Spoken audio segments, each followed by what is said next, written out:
I blink several times as I am stoned on my feet. The woman in front of me is claiming that she's... What? I couldn't trust both of my ears. Maybe I heard it wrong. No, she didn't just... She raised her brow before walking towards me with her intimidating aura. She's covered in designer clothes, looking so sophisticated and well-educated. I'm sure anyone would feel intimidated by the looks of her. "I'm here to tell you to stop seeing him," she said in a cold tone. Her eyes are looking at me as if she's trying to threaten me. "Chadrick just wanted to have fun until he knew I am pregnant," she continued. "I suggest you stay away from him if you want to save your face." The way she uttered those words sent creeps to my spine. My blood started to boil and I had to clench my fist tightly. I need to calm down, I know, but to hear her say those words to me, I don't want to back down without a proper fight. Sure, I leave Chadrick without a doubt because he's having a child with this woman. But I have to make sure this woman knows who she's dealing with. She cannot just enter my house and tell me what to do in a rude way. Damn, privileged kids think they have the right to everything. I smiled sweetly. "Congratulations on your baby," I started. She looked taken aback for a moment. "I hope you don't stress yourself too much because it could harm the baby." Her lips palpitated as she listened to me. I can see that she's terribly annoyed at my words, which is good because that's my goal. She's pregnant, so I couldn't pull her hair, but I at least could say something to retaliate. It seems like I wasn't aware Chadrick could get someone else pregnant. "I'm his fiancé," she cut me off. I tried to calm my face and nodded. "Okay, Miss Campbell, you are his fiancé. I'm sorry that he couldn't tell me that while he slept nights with me." As soon as I was done talking, she lunged into me and slapped me hard on the face. "How dare you?" she yelled at me. "You're even trying to sound so proud." I held onto my cheek she slapped before looking at her and smirking. "Consider yourself lucky that you're pregnant," I told her. "If you weren't, I would have slammed your face on the door before kicking your elite ass out of my house." She glared at me. "I don't know why you're taking it out on me, but I guess I gotta thank you for coming here and informing me that you're engaged to Chadrick," I told her with a smile. "There must have been a misunderstanding between the two of you. That's why he all the way here to play." She narrowed her eyes at me. Her lips are in a grim line and no one could miss the look of anger on her face. "Don't worry, I won't allow your man to come close to me." I swallowed hard before smiling again. "Make sure he doesn't get out of your state too," I continued and nodded at the door. "You may now leave." She gritted her teeth and gave me one last glare before storming out the door. She didn't even bother closing it. What a brat. I walked to the door to lock in before tears started rolling down my face nonstop. I leaned on the door and slowly slid down to the floor, crying so hard that Aunt Georgina, who was working in the garden, came inside to check on me. "What's happening?" she asked, sincerely worried. She held my shoulders before caressing my face to look at her. Her eyes widened when she saw my tears. She immediately pulled me into a tight hug, whispering consoling words. I clung onto her like my own life depended on her and cried so hard. Losing mom is definitely harsher and more painful than this, but this thing still hurts big time. I feel like my already crushed heart is broken into even tinier pieces. It's even more painful now because my heart still hasn't moved on from losing the most important person in my life. Aside from that, I feel betrayed and stupid. How can I possibly believe that he's going to be there for me? I could have known the first time I saw him. He's too good to be true. He's too perfect to think he's going to like me. I bawled harder. Girlfriend? What a joke. He fucking made me his girlfriend. I must be the stupidest woman on earth. How could I be that easy? Damn it. I broke away from the hug and wiped my tears dry. I looked at Aunt Georgina and smiled. It's nothing, I told her, and I'm sure she knows I'm lying. She sighed and just nodded. I'm not going to ask you to tell me everything now, but I just hope you think about it more than twice before you come to a decision, she said in a soft voice. I don't want you to do something you'll regret. She caressed my face and looked at me tenderly. I smiled weakly. I will, Aunt Georgina. She smiled brightly and nodded. Now that your mom is gone, you can confide everything to me. I nodded. Thank you. Chadrick calling. I stared at my phone screen. He's calling. He's been calling and texting all day but I didn't respond to anything. I sighed and tucked myself in bed. I placed my phone on my bedside drawer after putting it on silent mode. I turned off the lights and tried to get some sleep. My eyes are closed for God knows how long, but my mind is still thinking of the words that Brad told me this morning. I sighed and sat up, hugging my niece. She's carrying Chadrick's baby. She's his fiancée. Well, it's understandable that she is his fiancée. They belong to the same elite class. She's sophisticated and she looks like a princess if only she doesn't open her filthy mouth. But then, compared to me, she's obviously a better choice. I sighed and shut my eyes before getting my phone from the drawer and opened Chadrick's messages. Chadrick, good morning, baby. Take care today. Chadrick, have you eaten breakfast? Chadrick, why are you not replying? Are you still sleeping? Chadrick, it's lunchtime, Blight. Wake up. Chadrick, I'm worried. Are you okay? Chadrick, I can't think straight, baby. I can't concentrate on this meeting. Are you okay? Chadrick, Blight, when you read this message, please call me. Chadrick, answer my calls, please. Chadrick, what's wrong? Why are you not responding? Chadrick, fucking going insane now. Please reply. I frowned at the text he sent me. He sounded so genuine that I couldn't see through his lies. He's definitely not the man I am meant to be with. My eyes narrowed when another message came on. Chadrick, I'm driving now. I'll see you tomorrow morning. I pursed my lips in a thin line before typing a reply. Me, don't come here anymore. I will stop playing your games. What is he going to do here anyway? He's supposed to be cared of his pregnant fiancée. He's supposed to be with them. As a matter of fact, he should be planning his wedding with her. Why does he want to drive to Michigan? Is he that cruel to leave his pregnant fiancée for his sexual escapades? How many women has he bedded while being engaged? Did those women know that he's engaged?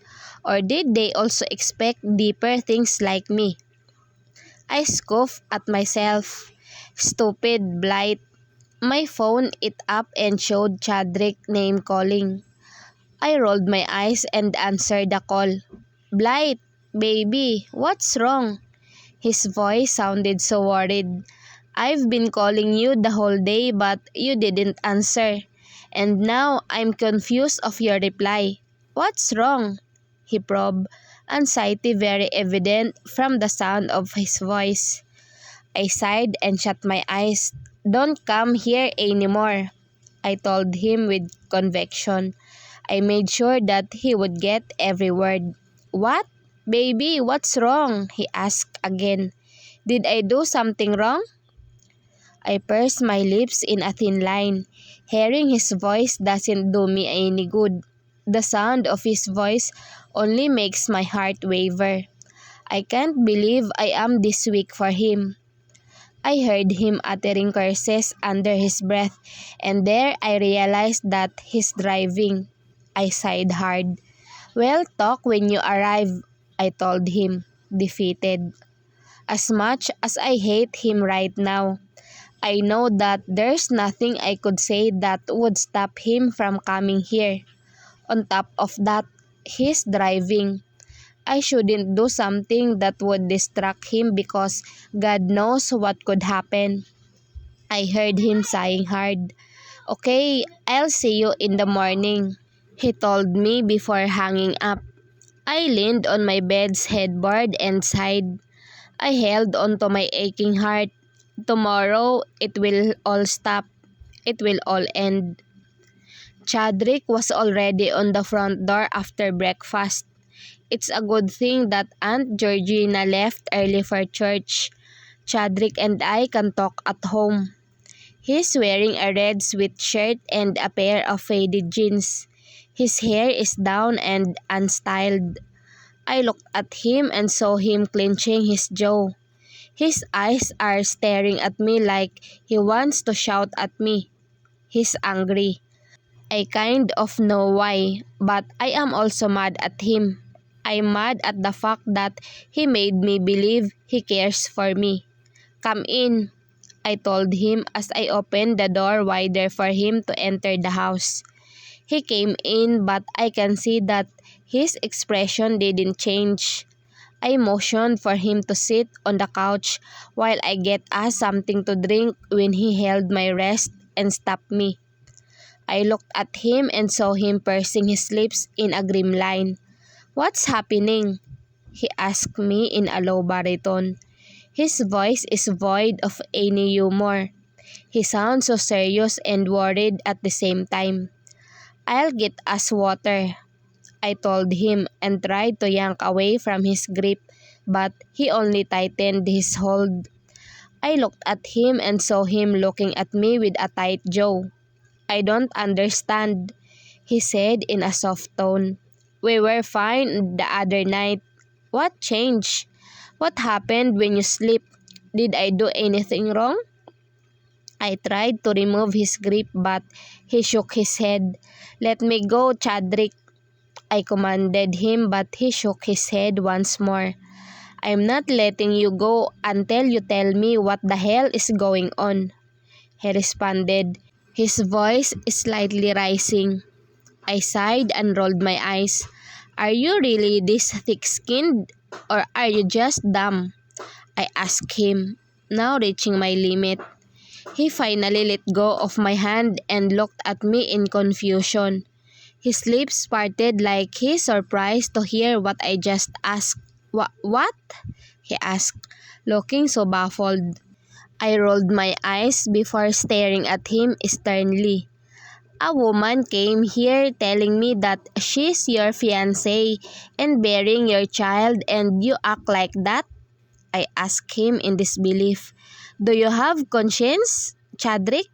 Or do you only like playing with women's heart?" I glared at him, anger circulating my system. I'm in deep pain and sorrow, but the only emotion that's surfacing right now is my anger. I'm indignant, so indignant that I was a fool to believe this man's words. "What a douche! Did you have fun playing with me, Chadrick?" I asked him. He shook his head and opened his mouth, but he didn't say anything. I took that chance and slapped him hard. That's for the slap I got from your fucking fiancé, I told him before swinging on the other side, too. That's for every lie you told me. He's looking down while I was panting really hard right in front of him. I wanted to hit him harder until I am satisfied, but I know that it is no use. He's already hurt me. He's already made me look like a fool. I laugh at my foolish self. Girlfriend? You called me your girlfriend? I scoff. What a joke. Do you have a fiancé and a girlfriend? I ask him. My anger is still escalating. Chadrick seemed to have snapped out of it because he looked at me and shook his head. Baby, that's not... Baby? I blurted. Stop fucking call me baby. He pursed his lips in a thin line and tried to hold me, but I took a step back. His lips parted and he looked pained, making me feel a sharp pain attacking my chest.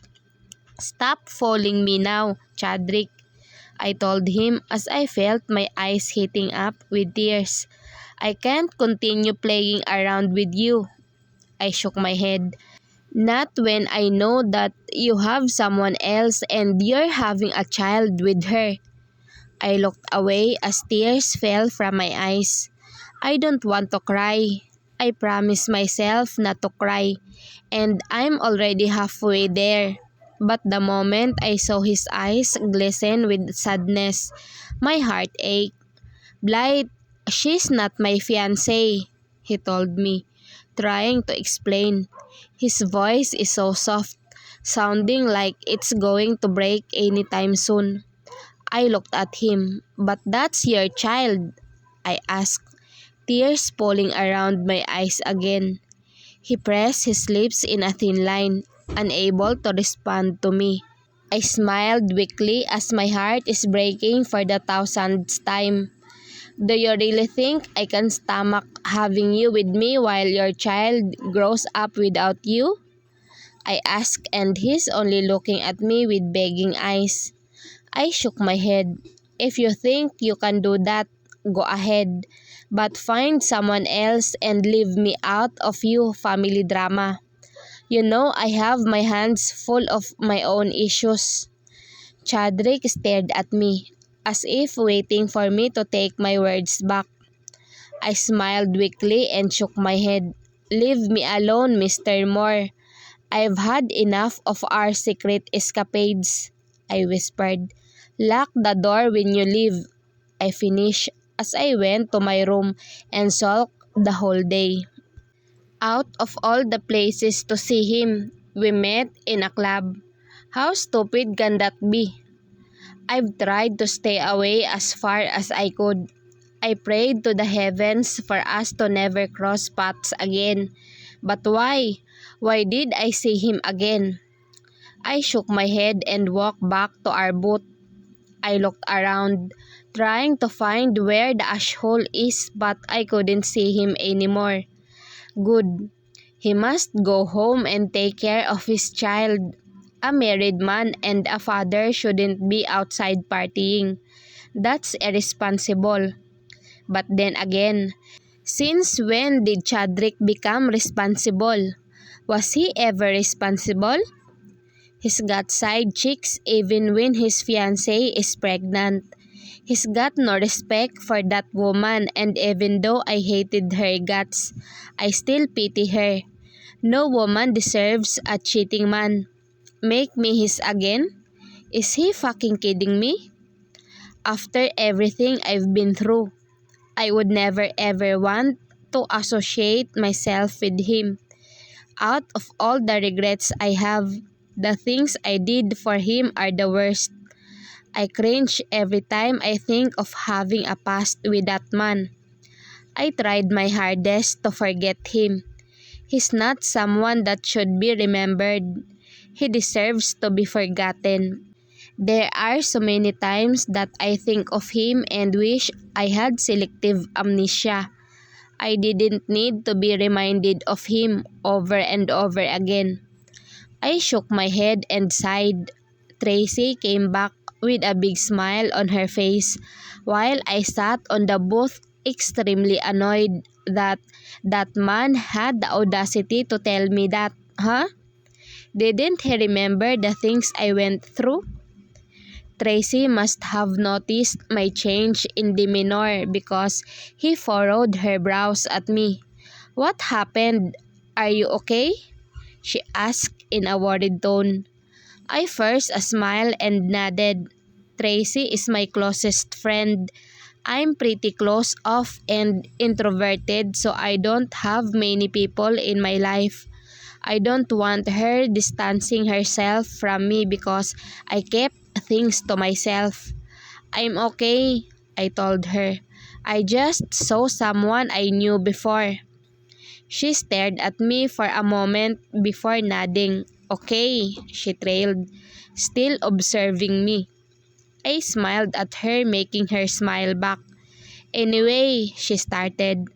I called Dad and he said he wants to meet you soon. My eyes widened. Attorney Mendez wants to meet me? Is that for real? What? I asked in disbelief. Tracy wrinkled her brows and smiled proudly. Yes, he's excited to meet you because I threw in all the good words for you, she winked. My eyes went even wider. I hope you didn't paint me in an image too gold to be true, I told her. She laughed. Come on, Blight. You are one of the top students in college. When I took up basic law with you, you were always on the top 3. She beamed. I know you still are smart. I smiled weakly as I stared at the shot in front of me. Am I still smart? I chuckled weakly. Was I ever smart? I never thought I was. At school, I had nothing to do but read books. That's why I know most of the lessons. I read in advance and try to study hard so Mom wouldn't be worried about my tuition. I tried everything to not lose my scholarship grant. That's why I studied really hard. But am I smart? Based on the experiences and choices I made, I am in no way smart. I'm full of regrets. Tracy sighed and held my hand. I know life has been hard on you, but I don't think you should be hard on yourself, she said with a smile. You deserve more than what you think you do. Please give yourself a chance to realize your dreams. I looked at her and saw her smiling widely at me. Her face is encouraging me to continue with my studies. You know what? When you filed the LOA, I really thought something bad happened to you. You never told me anything. I tried contacting you but you changed your number, she narrated sadly. Sorry, I was too busy working so I could raise Mom's surgery fees. She looked at me and sighed. You're one of my closest friends, you know, she said. Ivana and Miles are very close to me but they're busy with their lives. I smiled apologetically. I'm sorry, I had a lot of things going on that time, I told her. Not long after Mom's death, my aunt and I had to leave Michigan. Tracy stared at me with sympathizing eyes. I wish I'd known so I could have helped. I shook my head. It's okay. It's all good now. My aunt has her own cafe in Michigan. I go there from time to time. Tracy smiled widely. That's good to know. She looked around before turning back to me. She held my hand and pulled me up. Let's dance. She pulled me to the dance floor in no time. She led me to the center and danced to the beat of a remix version of a hit pop song. Everyone is enjoying the music, bodies grinding against each other as the groove changes to something sensual and slow. Tracy nodded at me as she danced freely. Loosen up, Blight, she shouted to my ear amidst the loud music. I chuckled and obliged. This is not my scene, but I've worked at clubs. I somehow know how it goes over here. I swayed my hips and tried to move to the rhythm. Tracy chuckled before finding a partner and getting lost in the crowd. I stayed on my spot and danced until I felt someone holding my waist and grinding behind me. I paused for a moment but continued to dance. People are going crazy at the new song. It's a popular R&B song for a Grammy awarded singer. I copied them and danced the same way they are doing. The person behind me did the same, his hands still on my waist. I gulped hard and tried to stay out of his grip, but he tightened his grip on me and pulled me closer until my back is on his chest. I felt his hot breath on my neck. Do you like dancing now? My eyes widened when I heard that familiar voice. My whole system shivered and I feel goosebumps all over my body. I cannot be mistaken. I know that voice. I hated that voice. It's planted in my brain. I harshly removed the hands on my waist and turned to him. Chadrick is smirking down at me with his devilish gray eyes. It doesn't even help that he's dyed his hair ash blonde. Fucking annoying handsome. What do you think you're doing? I asked him in between gritted teeth. He cockily tilted his head to the side while an annoying smirk is plastered on his face. Dancing with you, baby. What else do you think? He asked in a mocking tone.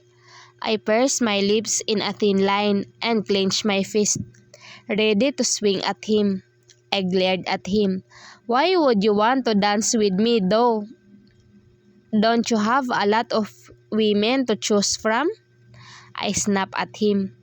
Chadrick raised his brows and chuckled lowly, as if I said something funny. You're still under the impression that I have over women, he said as he stepped towards me. Let's damn change that blight. I stepped backwards, but my back bumped to someone in this huge crowd, leaving me with nowhere to go. Damn it. Chadrick smirked and leaned closer to me. Don't worry, baby. I don't have anyone else, he whispered. All those women bore me. They don't give me excitement at all. And besides, I only have one woman to own. I froze on my spot for a few moments until I scoffed, fully gathering all my sanity back. Did he think I was still weak for him? He must be living in the past. The past 3 years have been hell for me and he'd be a fool to think that I still have feelings for him after all I've went through. I shook my head and laughed at his words. Chadrick Douglas Moore, did you think you still can fool me? I've gotten stronger over the years. You can't fucking fool me now. I hope that woman loves you back, I told him before pivoting and leaving the dance floor. I need to find Tracy and leave this place. I don't need to stay here and deal with this asshole. I went to the restroom, a place where he couldn't follow me, even if he wanted to. But the moment I reached the hallway to the restroom, I deflated at the long queue. Damn it. Suddenly, someone grabbed my elbow and made me turn. Chadrick is looking at me with narrowed eyes. I'll drive you home, he told me in low voice. I can hear his natural voice now that we're far from the blasting speakers.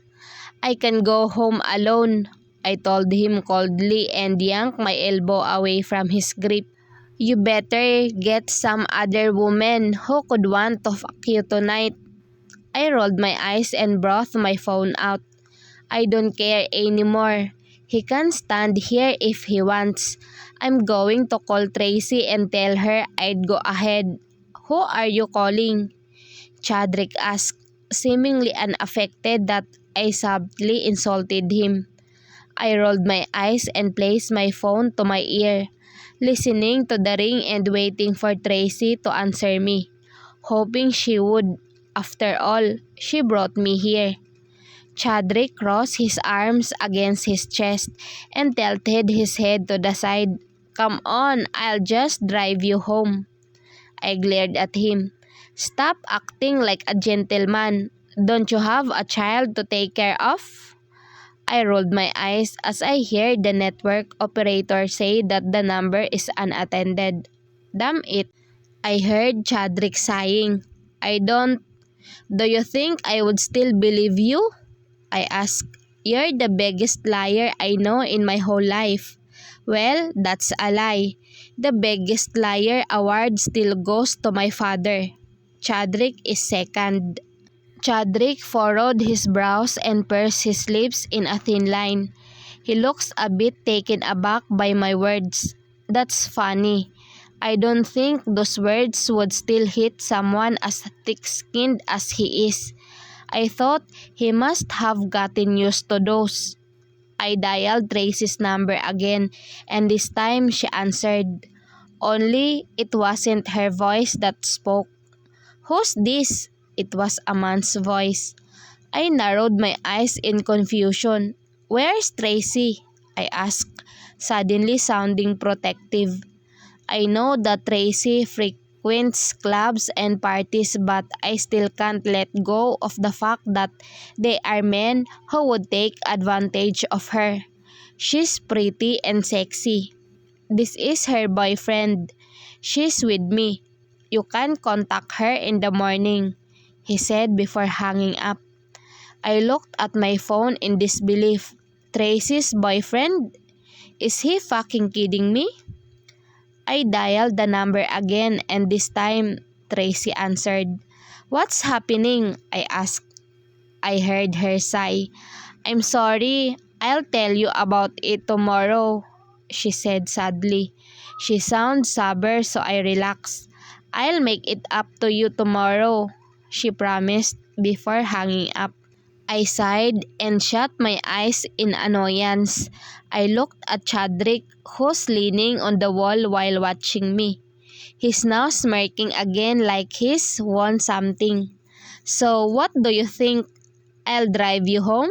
He asked again. I gawked at him before shaking my head. You think I'm a kid who couldn't go home? I asked him. Leave me the hell alone, I said as I marched to the exit. Tracy was in the office the next day. Attorney Growell is so glad to have her when she knew that she's the daughter Attorney Mendez. You can come here often, Attorney Growell told Tracy. Tracy beamed at her. For real, attorney? She asked with eyes of delight. Attorney Growell nodded her head eagerly. You have to put in good words for me to your father, okay? She said in a teasing way. Tracy laughed and nodded. Of course, I'll tell him a lot of good things about you, attorney. She winked. Attorney Growell chuckled as she went inside her office. Tracy looked at me and sighed. Her bright expression became apologetic as she looked at me. She rounded my table and hugged me tightly. I'm sorry about last night, she beamed. I rolled my eyes. Where were you anyway? I asked her. I already forgave her for ditching me. It's not a huge issue for me. I know how to go home. I was just worried about her safety because she looked drunk already and then a random man tells me that he's her boyfriend. Tracy frowned at me. I was with a douchebag, she replied. I raised my brow. A douchebag? I asked her. She nodded. He's a douchebag who fucking dumped me. I narrowed my eyes at her. I don't really believe someone would dump Tracy. She's the kind of girl that men want. Beautiful, classy, and bubbly. She's also the daughter of a powerful and respected lawyer, so I don't understand why men would dump her. He said he's your boyfriend, I told her. She rolled her eyes. That's before he dumped me, she replied. I looked at her and saw how sunken she looked. I sighed and decided to not ponder on it right now. Are you okay? I asked her. She looks fine and was already trying her best to carry on, but I know better that girls like her don't show their weaknesses physically. She smiled at me, but it doesn't reach her eyes. I'm fine, she replied. I sighed. You can find someone better, I told her. She looked at me and shook her head. Nobody's better than him, though, she replied. I narrowed my eyes at her. Is this true? Is she really think crazy for that douchebag? So what are you going to do now? I asked her. She frowned and shrugged. I'll see what I can do. I have an out-of-the-country trip next week. I'll probably treat it as a vacation. I nodded. That's good. You need to unwind and have a change in scenery. She giggled and nodded. I'll look for boys there, she told me. I looked at her, confused. Just a few seconds ago, she told me there's nothing better than that man. But now she's going to look for boys? Her duality is killing me. She laughed.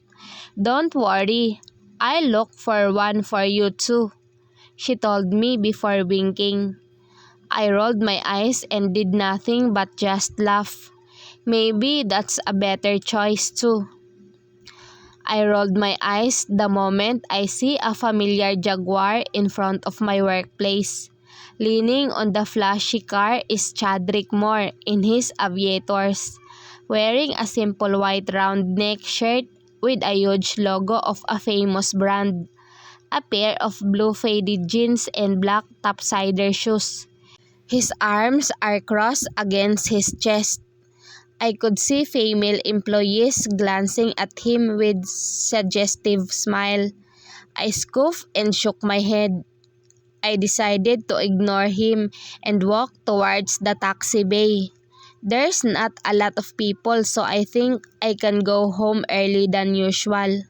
However, just as I was next on the line, I hear a familiar voice. I'll drive you home, Chadrick told me. You can go ahead. I'll drive my girlfriend home. I figured he was talking to the men behind me when they got into the cab that was supposedly mine. I glared at Chadrick, who's just delaying my time. He's surprisingly grinning at me like he won something, and that irks me even more. Can you leave me alone? I asked him, already annoyed. I didn't care if I was rude or what. What does he think is he doing? And what did he say? Girlfriend? Ha, an adulterer will always be an adulterer, I guess. He only smirked. He didn't even look like he's taken aback at all. I rolled my eyes and walked out on him. Hey, where are you going? He shouted at me, but I know he's following me. I heard him chuckle and noticed that he's already walking beside me with a huge smile plastered on his face. Damn, I want to wipe that stupid smile off his goddamn face. Why do you have to know? I sneered at him. He laughed once more but continued tailing me. Don't you have something else to do? I asked him, trying so hard not to swing my bag to him. Why don't you just go home and change diapers? I rolled my eyes and walked faster. Chadrick laughed louder but he matched my steps. It wouldn't be hard though, because he could easily take long strides with his long legs. Baby, I don't have a baby, he told me, making me stop on my tracks. I turned to him and saw him smirking playfully. Oh! He looked like he forgot something. I narrowed my eyes at him. What? I am already beyond annoyed. He grinned at me. You are my baby, though. He beamed as he bit his lower lip. I felt shivers in my spine the moment I heard his words. I gave him a look of disgust. Are you kidding me? I swung my bag at him, hitting his arm, before walking away. Jerk. I could hear him calling me but never did I turn to him even when he was literally shouting my name in the middle of a busy street. Instead, I hailed a cab and went home. I don't really get it why he keeps bugging me when I already know that he already has a family. Did he think he could get me by merely waiting for me after work? Did he think I would let myself fall for a family man? He must be dreaming. I understand that there are a lot of women lining up for him to notice, but I'm pretty sure that I am not one of them, and I will never be. I've already been through a lot because of him and his fiancée. I am not crazy enough for him to accept him back into my life. Not now, not ever. I chop the vegetables I need for the dish I am cooking. It's almost dinner time and I needed to eat something because I didn't get to eat my lunch because of my backlogs due to Tracy's visit.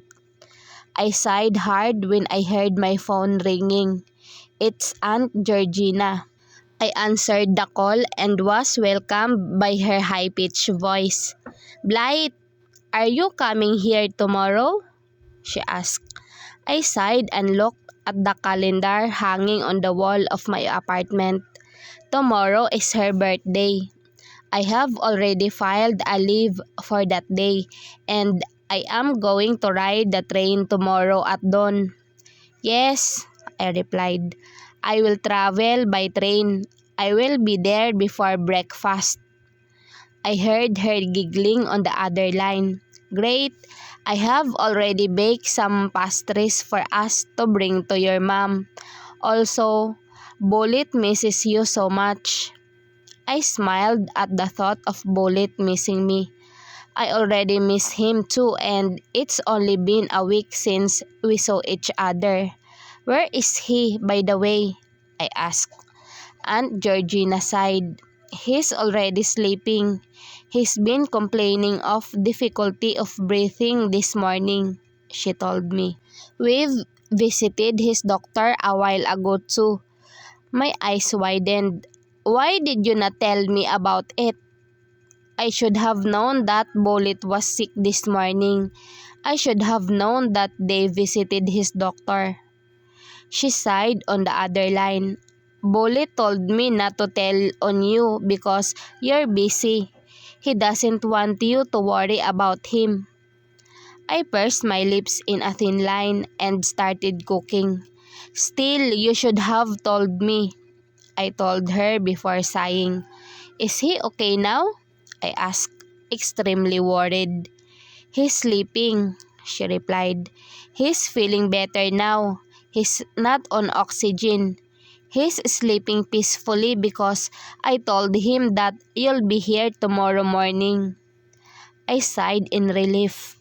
Okay, I replied. I'll take the earliest train so I would be there before breakfast. Great. He's already so excited to see you. Aunt Georgina beamed. What are you doing anyway? I shrugged and continued cooking dinner. Cooking, I replied. It's been a crazy day at work. Is it hard? She asked. You should just come here and help me with the shop. Aunt Georgina and I have been having this debate for months now since I came back here. It was against her will because she wanted me to be with her and Bullet. I do too, but I have a lot of things to fix here first. Besides, I need to take care of the house Dad entrusted me. I sighed. I want to do so, but I have to attend some business here, I replied. She knows that. Still, you could go there from time to time and stay here with us, she replied. I bit my lower lip. She got me there, I sighed in defeat. The truth is, I really love my work here now. I'm working on taking Bullet with me after I get a better place. Okay, she sighed. I'll do something about it too. I smiled. Thanks, Aunt Georgina. I heard her chuckle from the other line. Of course, but be sure to find a man for you there, Blight, she beamed. I want to see you get married soon. I rolled my eyes. It's not my goal to find a man, Aunt, I told her. You know that. She laughed out loud. I know that. That's why I am encouraging you to do so. It's hard living alone, I know that firsthand. I sighed. You have to get married, Aunt George. You're too into your business. You need to meet some guy too. Aunt Georgina isn't getting younger. She badly needs to find the right man for her if she doesn't want to grow old alone. I'm trying, she said in a playful tone. I chuckled, satisfied at her answer.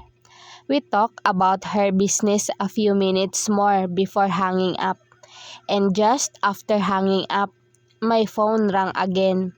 I thought it's Aunt George again, but when I looked at the screen, it is showing an unregistered number. I hesitantly took the call. Hello? I heard a low chuckle from the other line. So, you answer calls from unregistered numbers too? Let's. I didn't bother listening to what he's saying and just hung up on him. I threw my phone on the table and settled to finally eat. However, not long after, it rang again. I licked my lower lip and rolled my eyes. I grabbed my phone and answered it. What the hell do you want? I asked in an annoyed tone. Can't he get it? I don't want anything to do with him. Was I not clear to him when I left him alone in the bar? Or when I tried so hard to escape him today? Chadrick chuckled, and I hate every bit of his arrogance. He thinks he's cool? Baby, if I tell you what I want, will you give it to me? He asked in a mischievous tone. I gritted my teeth and stabbed the vegetable on my plate with my fork. What do you want? I asked in a controlled voice. I heard him clearing his throat. You, he said in a serious tone. I want you. Would you give you to me? I froze and my heart stopped beating for a moment. Suddenly, my mind went black and I couldn't think straight. Damn the power this asshole has on me. Even I couldn't believe this control he has on me. Ridiculous. I took a heavy breath, gathering back my senses. I gripped tightly on my phone and gritted my teeth. I shut my eyes and calmed my whole system. I heard him chuckling again and I don't have any other thoughts about to struggle him. Are you still there? He asked, trying to stifle his chuckles. Are you willing to give me you? I narrowed my eyes at my plate. I wonder where he's getting all the guts he has. Doesn't he feel ashamed that he's flirting with me when he already has a family? And how dare he tell me he doesn't have a baby? What an asshole. Can you stop? I asked him, having enough of his games. I already know what kind of a man you are, Chadrick. Your dirty talks won't work on me now. He chuckled once more. Baby, I haven't even talked dirty to you yet, he told me. Do you want me to? Because I'll gladly do so. You don't know how much I'm craving for you. I pursed my lips in a thin line and sighed. Are you really out of your mind? I asked him. You have your fiancée with you, or maybe she's already married to you. Don't worry, I'm not married, he interjected. Is that okay with you? Calm down, Blight.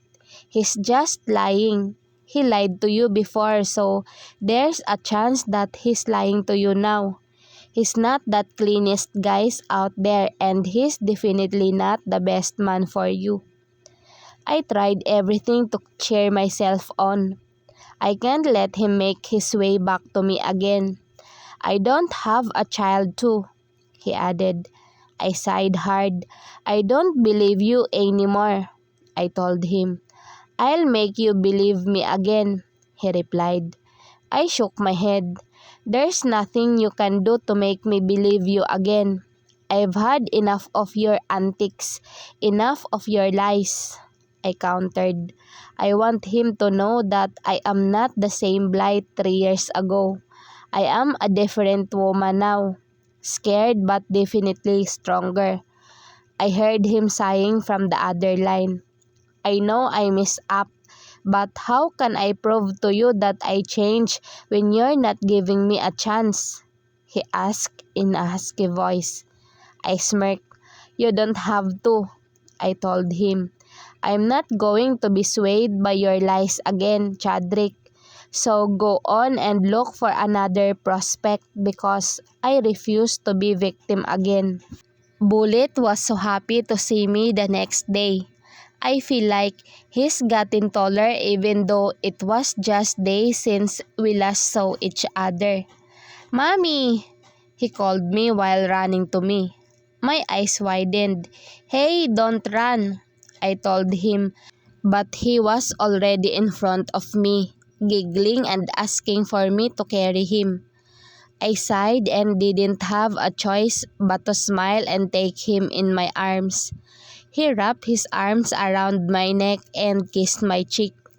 I miss you, Mommy, he beamed. I kissed his cheek too. I miss you more, buddy, I told him. How was your day yesterday? Gran told me you went to the doctor. Bullet nodded and frowned. I couldn't breathe, Mom, but the doctor gave me medicines. I looked at him and nodded. Just the mere thought that my son is sick makes my heart ache. If possible, I don't want to feel that same devastation when my mother died. I don't want to undergo the same pain again. So, I'm going to make sure that my son gets the best care.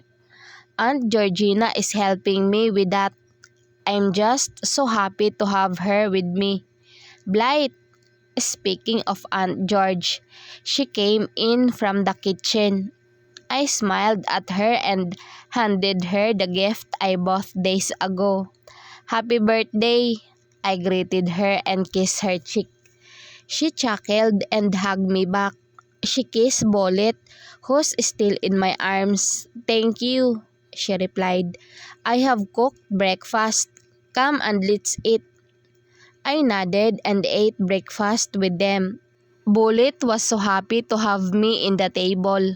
He's unstoppable when it comes to sharing me stories about what he did with Aunt Georgina. He doesn't stop talking until I stop him because I notice his breathing getting heavier.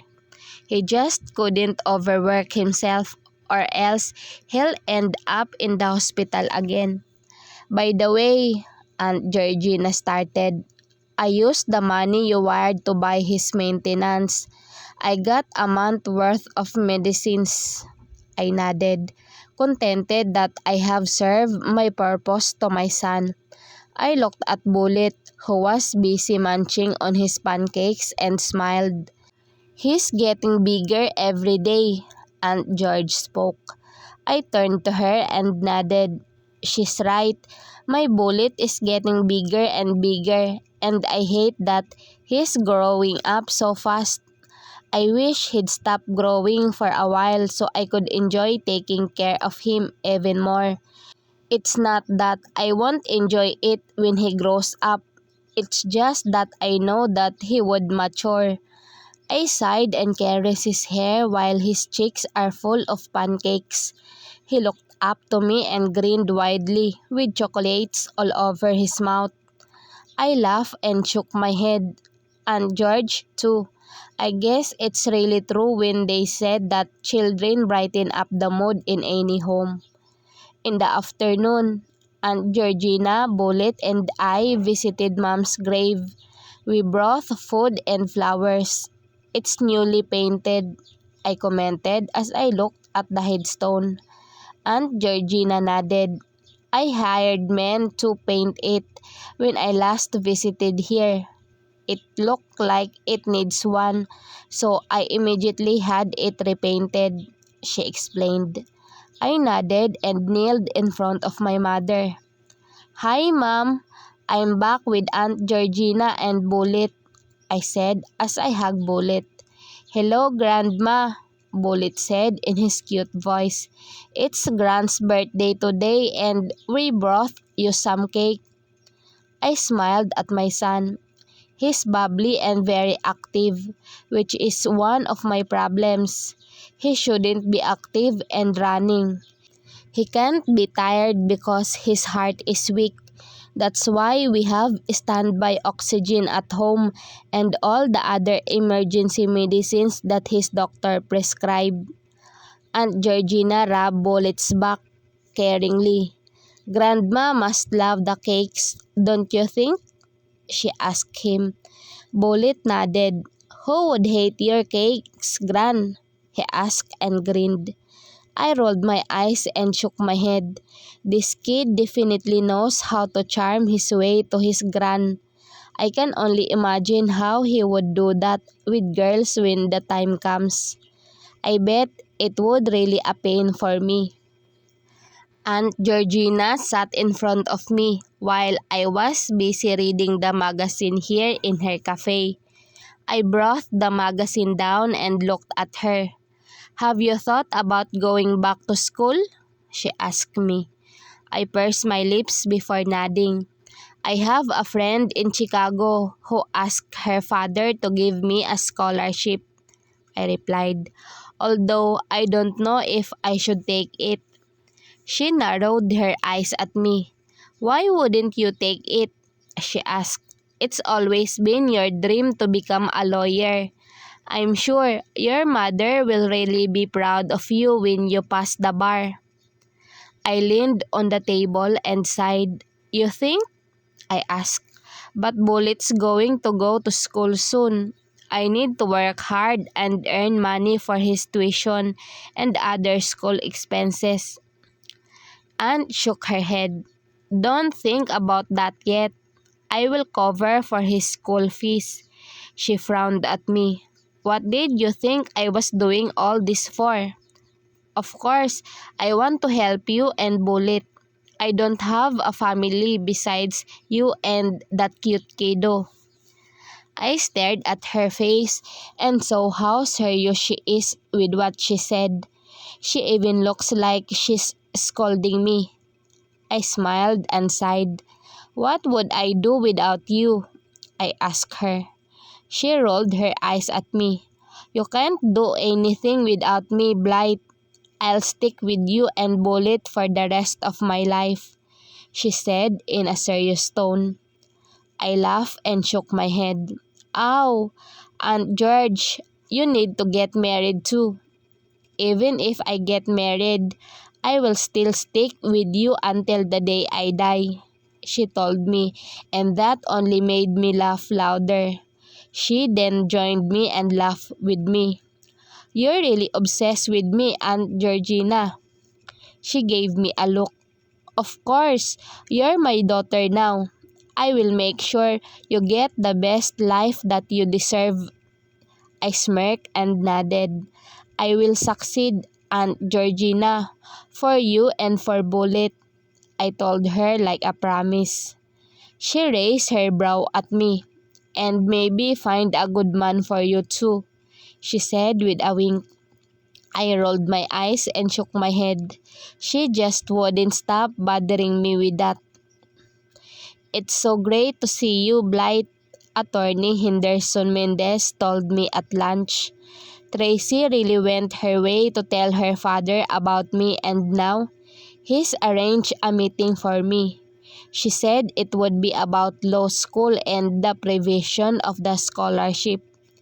To be honest, I have not yet decided if I will accept the scholarship or not. I'm still planning on how to balance my work and school, and I kept thinking that there would be a huge decline on my time with Bullet. But I've talked to Aunt Georgina about it, and she's so happy for me.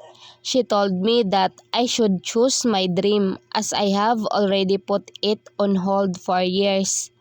So I agreed to this lunch, much to Tracy's delight. I smiled at Attorney Mendez. "It's nice seeing you too, Attorney," I told him as I accepted the offer of a handshake. He smiled genuinely before taking a seat. He grabbed the menu and looked for something to order.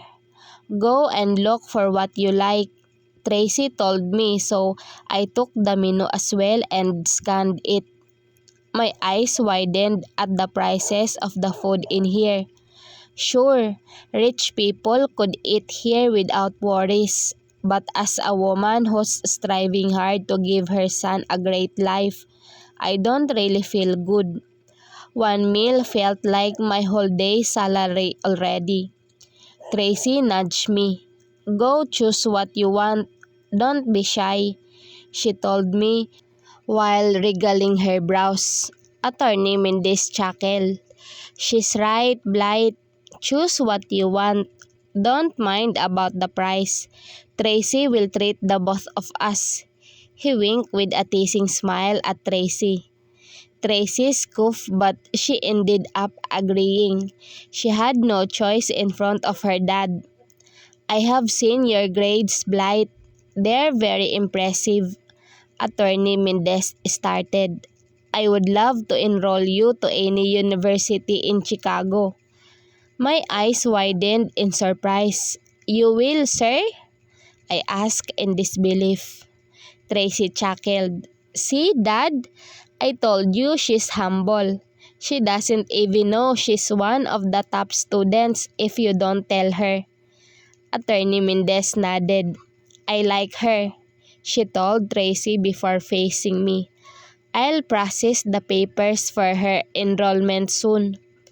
My eyes widened with what he said. "He'll process my enrollment?" He smiled at me. "You have to tell me what your school of choice is, Blight. After that, we'll go ahead and enroll you there." My jaw literally dropped to the ground. "Is he saying that?" "Yes, Blight, you're going back to school," Tracy told me, confirming all the thoughts in my head.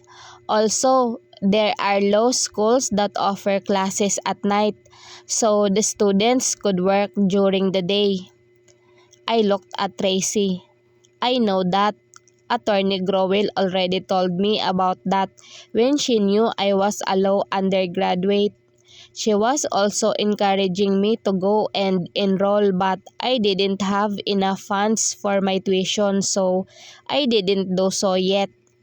But now, Attorney Mendez is telling me that he's paying for my tuition. I can't believe it." Tracy chuckled and held my hand. "Just tell me that school and I'll ask Dad to do it all for you," she told me, winking and smiling victoriously. I smiled and nodded. I couldn't be any more grateful to Attorney Mendez and Tracy. The dinner went smoothly as planned, and Attorney Mendez even gave me pointers in choosing the right school. He's also told me that he could provide me the reviewers that he's also providing his other scholars. I couldn't even speak much because I am still speechless of how lucky and thankful I am right now. A different kind of excitement is surging in my system that I can't wait to step foot in a law school again. Are you looking for good law universities? Attorney Growell suddenly spoke from behind me while I was scrolling on law schools on my computer. I have finished my task, so I figured it would be good to search for a good university that offers a curriculum for working students. I jumped on my seat and looked at Attorney Growell, who is smiling widely from behind. She cocked her head to the side. I'm sorry, I'm done with the papers you gave me. I started to explain because I don't want her to think that I'm doing this first before the task she gave me. She chuckled and shook her head. No, it's fine, she told me with a huge smile before leaning over to see the current university I am eyeing. She nodded in approval. That's a good one, she commented. I know some of my colleagues who graduated there. I looked at her and smiled awkwardly. I was trying to see if they have a curriculum for working students, I said shyly. Attorney Growell nodded. I'm pretty sure most of the law schools here have that. You can visit them and then ask for them personally. She sounded really kind and encouraging. You can take the day off tomorrow. Besides, I don't have new cases and you have finished all the paperwork I gave you. I stared at her, still not believing if I heard her right. Excuse me, attorney? She smiled and patted my shoulder. Don't worry, I am all for your continuing your degree. You're a good student and I really admire women like you who work hard for their goals, she beamed. I am really happy you made the right decision. I was on the way out of the office when I saw Kendra looking at me with a wide smile. She's the receptionist that started working here the same day as I did, so I could say that she's a friend. I narrowed my eyes at her but she kept pointing at the receiving area where the couches are. I looked to the direction she was pointing at and rolled my eyes when I saw Chadrick sitting there with a bouquet of tulips. He immediately stood up when he saw me. He smiled and walked towards me, handing me the tulips he has on his hand, but I refused to receive it. He pursed his lips and sighed. I miss you during the weekend, he told me with a renewed smile. I raised my brow at him. So? He bit his lower lip before smiling weakly. I was hoping we could talk, he told me with the same enthusiasm like he's not all face, all the coldness of my voice. I looked at him and saw a different gleam in his gray eyes, a gleam that doesn't allow me to say no to his words. I took a deep breath before nodding. Fine, I told him, but I won't guarantee that it will go the way you want it to, I warned him. He smiled and nodded. Don't worry, Blight. Right now, I'm not expecting anything but I'm willing to go all in for you. I froze on my spot after hearing his words. He's willing to go all in? How far can he handle? I wanted to know too. Chadrick followed me inside a Japanese restaurant near the office. He was quiet, which I am thankful for. I don't want him speaking again while my mind is still recovering from the shock because of his words. I choose the most secluded table so we won't be seen. I honestly don't want to be seen with him, especially since the girls are looking at him flirtatiously. I took a seat and he sat across me. He placed the bouquet on the table and looked at me. I crossed my arms against my chest as the waitress came to give us their menu. She left us instantly to cater to other customers. Good. I ignored the menu and stared at Chadrick, who did the same. What do you want to talk about? I asked him in a stern voice. I saw him clench his jaw before pursing his lips in a thin line. He looked like he's contemplating. I cocked my head to the side. Speak now so we won't waste a lot of time, I told him impatiently. If he still doesn't get what I want after this, I don't really know what I can do to let him do. He took a deep breath. His gray eyes are zeroed on mine like he's trying to read my soul. He licked his lower lip. I am not married, he started. I blinked, unfazed at his revelation. Okay, I nodded. Is that all? Did he think I would still believe him? His lips parted, definitely not expecting me to react this way. I don't have a child. I cut him off with a laugh. Okay, then who's that lady who came into my house 3 years ago? Did you ditch her? I asked him in a mocking manner. He pursed his lips tightly and his stare on me hardened. No, he replied tightly. I smirked and raised my brow. All right, I shrugged. What's the point of this talk if you're only going to lie to me? He clenched his fist. I'm trying my best to make you believe me, Blight, he said. And I couldn't deny that the way he uttered my name sent shivers to my spine. I really couldn't escape it, huh?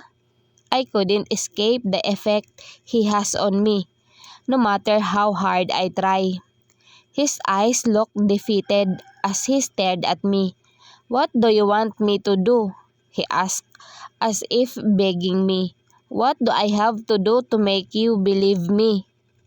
My heart sank upon hearing his voice breaking. Is this 3 years ago? I mentally scoffed. I've already decided what I have to do. I've already accepted the fact that he will never be in my life again.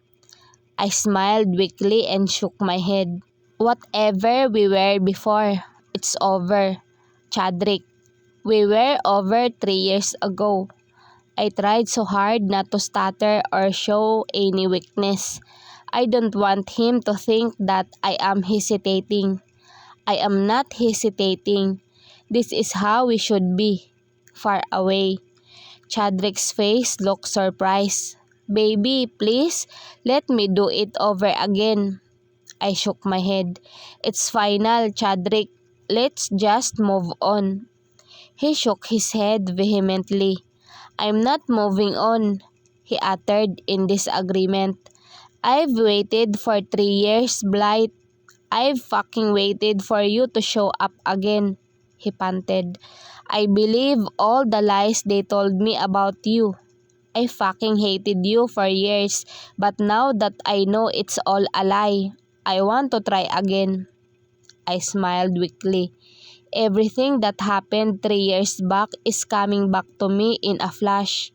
The pain I've been through, the betrayal, the hatred I felt, everything. It's all coming back and everything still stings. I stared at him, partially vulnerable because of the memories. You didn't believe me then. What made you believe me now? I asked. Blight, he uttered, almost breathless. It was my mistake that I believed what they told me years ago. You're right, I interjected. It's your fault. It's your fault for being reckless, but why did I have to suffer for everything you've done? My eyes started to heat up as tears began pooling around. A heavy feeling enveloped my chest as my emotions took over my system. This is why I didn't want to talk to him. This is why I always tried to dismiss him every time he tried to talk to me. Just looking at him brings out all the painful memories I had in the past 3 years. The struggles my aunt and I went through. Everything. I lost my mother. And I lost my my only chance at believing in life. I looked down and shut my eyes. My tears started to fall non-stop and sobs slowly came out. I heard the harsh sound of a chair being pulled and all of a sudden, I felt a familiar warmth embracing my whole system. Chadri kissed the top of my head. "I'm sorry," he whispered as he held me tight. "I'm sorry, baby." I sobbed and hit him as hard as I could, but he didn't let go of me. Instead, he hugged me even tighter as I cried even harder. "You asshole!" I screamed in muffled cries. "I hate you!" He caressed my hair and kissed my temple. "I know I deserve it," he whispered, trying to calm me. "I hate myself too for leaving you like that." I sobbed against his chest. It feels so crazy how my weakness is also my main source of strength. "I know you hate me. I know you don't want to be with me," he started in a raspy voice. "I don't know how long I have to wait for you to forgive me, or if you'll ever forgive me. But those years without you, I feel like I'm mainly existing and not living." I clenched my fist on his shirt and cried harder. "Baby, I wanted to beg for you. I do everything for you," he continued. "Believe me, Blight, I've never wanted to make you suffer like that." I looked up and saw that his eyes and his nose are red. Traces of tears can be found on his cheeks. Sorrow and remorse are written all over his face. "I want you back, Blight, and I don't care how long I have to wait. I will wait for you. I will always be here for you until I melt all the hatred in your heart." Chadrick, that guy was not kidding when he told me he will always be here for me. Because the moment I opened my door, I already saw him standing there with 2 cups of coffee in his hands. He let out a boyish grin as he handed me 1 cup. "I figured you don't like flowers," he said as he looked at me from head to toe. His brow creased. "Are you not going to work?" he asked when he noticed that I am dressed in casual clothes. I am wearing a blue checkered off-shoulder top, a pair of white jeans, and a pair of nude pumps. I took the coffee from his hand and shrugged. I walked ahead of him while sipping on the coffee he got. I raised my brow and inwardly smiled in contentment. At least he knows what coffee I prefer.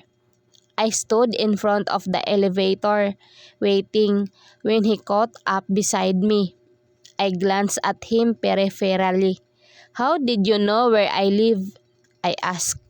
He sighed. He moved closer and the familiar scent of his manly perfume enveloped my senses. Damn, even his scent makes me remember memories. He sipped on his coffee. "I already know where you live before we even met in the bar," he told me in a low baritone. I narrowed my eyes and turned to him. "Are you stalking me?" I asked, slightly offended but definitely not surprised. He shrugged but he's looking unapologetic. "I need to know that you're safe," he told me. I arched my brow. I was about to say something, but the elevator opened, so we got inside. There were 2 girls with us, and with their heated stares at Chadrick are so obvious. I sighed and shook my head, trying to ignore the girls. I heard one giggle before someone spoke. "Hello, are you from here?" A soft, sweet voice asked Chadrick. I felt Chadrick shift from his position, probably to look at the girl who spoke to him. "Nope, I'm just visiting my girlfriend," he replied as he held my waist and pulled me close to him. I looked at him with narrowed eyes as the girls let out a sigh of defeat or disappointment. "What the hell are you doing?" I hissed. He leaned closer to my ear. "I don't want you jealous," he replied in a whisper. Thankfully, we finally reached the ground floor and the door of the lift opened. We walked out and I immediately broke away from Chadrick's grip. I looked at him, accusing and feeling wrong. "Where in the world did you get the idea of me getting jealous?" He stopped and stared at me looking amused. The side of his lips rose in a smirk that I badly wanted to wipe out. I scoffed loudly upon seeing his expression. I pointed my index finger at him. "You better stop with your ridiculous thoughts," I told him in a warning. "I'm not jealous and will never be jealous even if 100 girls come flirting their way to you." I glared at him before walking past him. He called out my name until I arrived at the taxi bay. I ignored him totally. I have a lot of universities to visit today. I rolled my eyes when I saw him walking towards me. He still has the cup of coffee on his hands and he's looking at me with a mischievous smile. I sighed and patiently waited for my cab. "Where are you going?"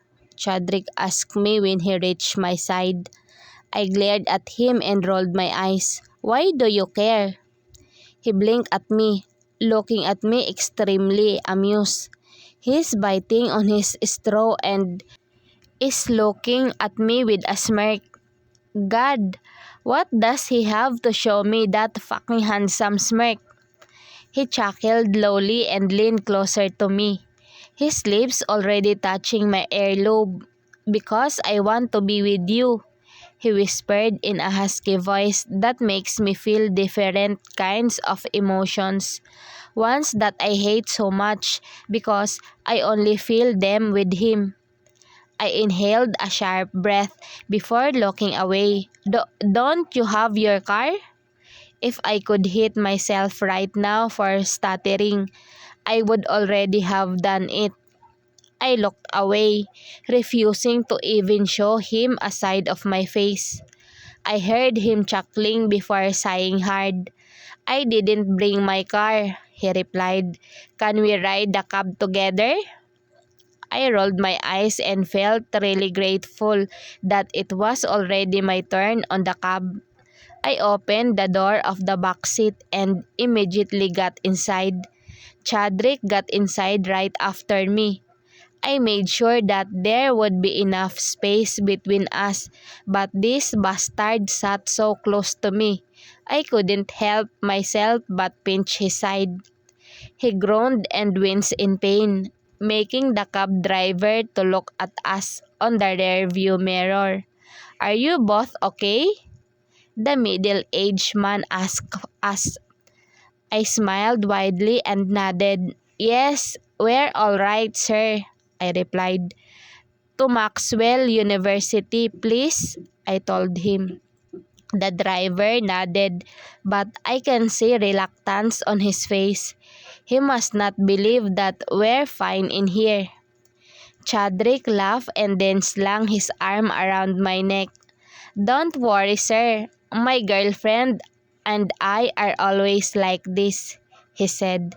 The driver then smiled and then nodded. "You look good together," he uttered before hitting the road. I glanced at Chadrick and motioned him to remove his arm around my shoulder, but he only pulled me closer to him. "Even the driver can see better than you, baby," he whispered, which only earned him an elbow hit on the abdomen. I started at the facade of Maxwell University, and I am currently reminded that this is one of the most prestigious universities in the whole state.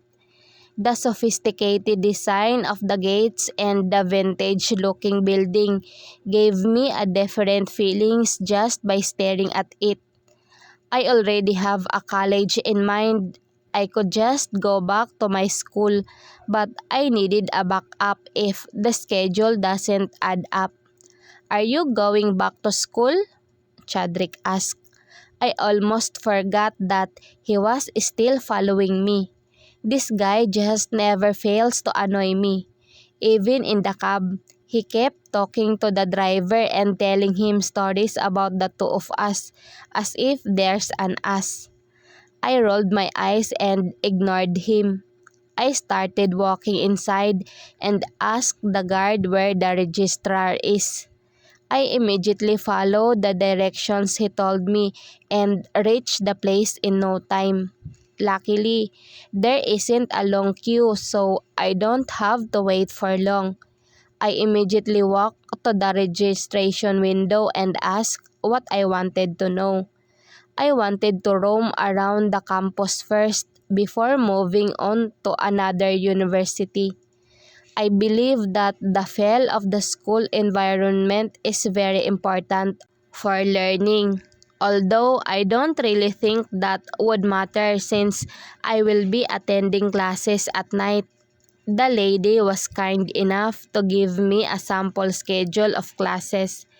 They have night classes for working law students. But the thing is, they won't acknowledge my units from my old school, so I would be retaking all subjects. That means that this school will not be on my priority list. Nonetheless, it's nice to have inquired. At least I won't be regretting anything. I thanked the lady and started to roam around the area when I saw Chadrick speaking with two women. They are giggling and they look like they're having fun. Chadrick is smiling shyly while rubbing the back of his head. I rolled my eyes and shook my head. Good, now I can leave him here and escape. Right, that's better, right? I walked fast to make sure that he wouldn't see me walking away. I was almost at the gates when I heard someone calling me. I sighed hard and rolled my eyes. How does he do that? Blight! Chadrick called me once again until I was on the taxi waiting area. I refused to look at him and just waited until he was already beside me. He held my shoulder and made me face him. What was that? He asked. He's panting. He must have run from there to here. I looked at him, not affected by the sound of betrayal on his voice. What was what? I asked innocently. He gave me a smug look before his lips broke into a smile. He cocked his head to side, looking victorious.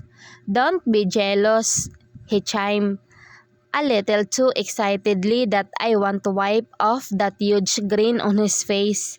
I scoffed. Do you think I'm jealous? This is ridiculous. Why the hell would I be jealous? I asked him in disbelief. He bit his lower lip and looked at me playfully. His eyes are twinkling as he stared at me. He licked his lower lip and tried to suppress that stupid grin. I take it back, he uttered with a smile on his face. I like it when you're jealous. It's hot. My eyes widened for a moment before I clenched my fist and punched his arm. He shrieked in pain as he massaged the spot that I punched. He's stroking it up and down while I shook my head and got us a ride. I went inside the back seat of the cab and he followed. The driver smiled at me. Where to, Miss Beautiful? He asked. I couldn't consider him middle-aged. Maybe he's only a little bit older than Chadrick, but stress has taken some years on his face. Chadrick cleared his throat before leaning closer to my face. Don't fucking look at that prick. His lips touched my ear as he whispered, I saw the driver gulping because I know that he heard what Chadrick said. I looked at him and frowned. "Are you jealous?" I asked. He pursed his lips in a thin line and narrowed his eyes at me. I smirked. "Now, you're pissed? Interesting." I looked at the driver and smiled. "We're going to Kent College," I told him sweetly, trying to annoy this man beside me. I heard a harsh breath coming from Chadrick, and I can't help but smile inwardly, feeling and enjoying my little victory. The driver nodded and gave out a small smile before hitting the road. I leaned on my back as I looked at the buildings we're passing by. Maxwell was a good university, but it's far. It wasn't for me. It's far from my apartment, so it's not practical. I can't ride cabs every night because that would really be costly too. "Why are you looking for universities?" Chadrick asked me. He already asked me that same question a while ago, but I ignored him. I turned to him and shrugged. "Maybe I'm going back to school?"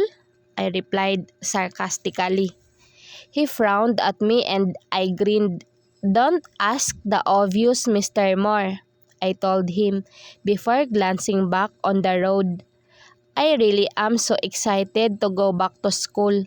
Since I started working in Attorney Growell's law firm, I have been reading cases and missing how we digest cases during class. I have always imagined what the professor would ask during recitations, even pretended that I was in class. I smiled.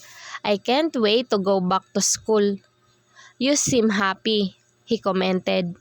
I turned to him and saw him staring at me intensely. It's as if he's trying to memorize my face. I smiled weakly and nodded. "I really want to be a lawyer," I replied. Chadrick smiled back. "Do you want me to help you?" he asked. I glared at him. "Attorney Henderson Mendez offered me scholarship to any school of my choice," I told him. "And what do you mean you'll help me?" I asked him, slightly insulted about what his words meant. His eyes widened and he shook his head. "I mean, help you choose the right school for you," he said, sounding really defensive. I raised my brow at him.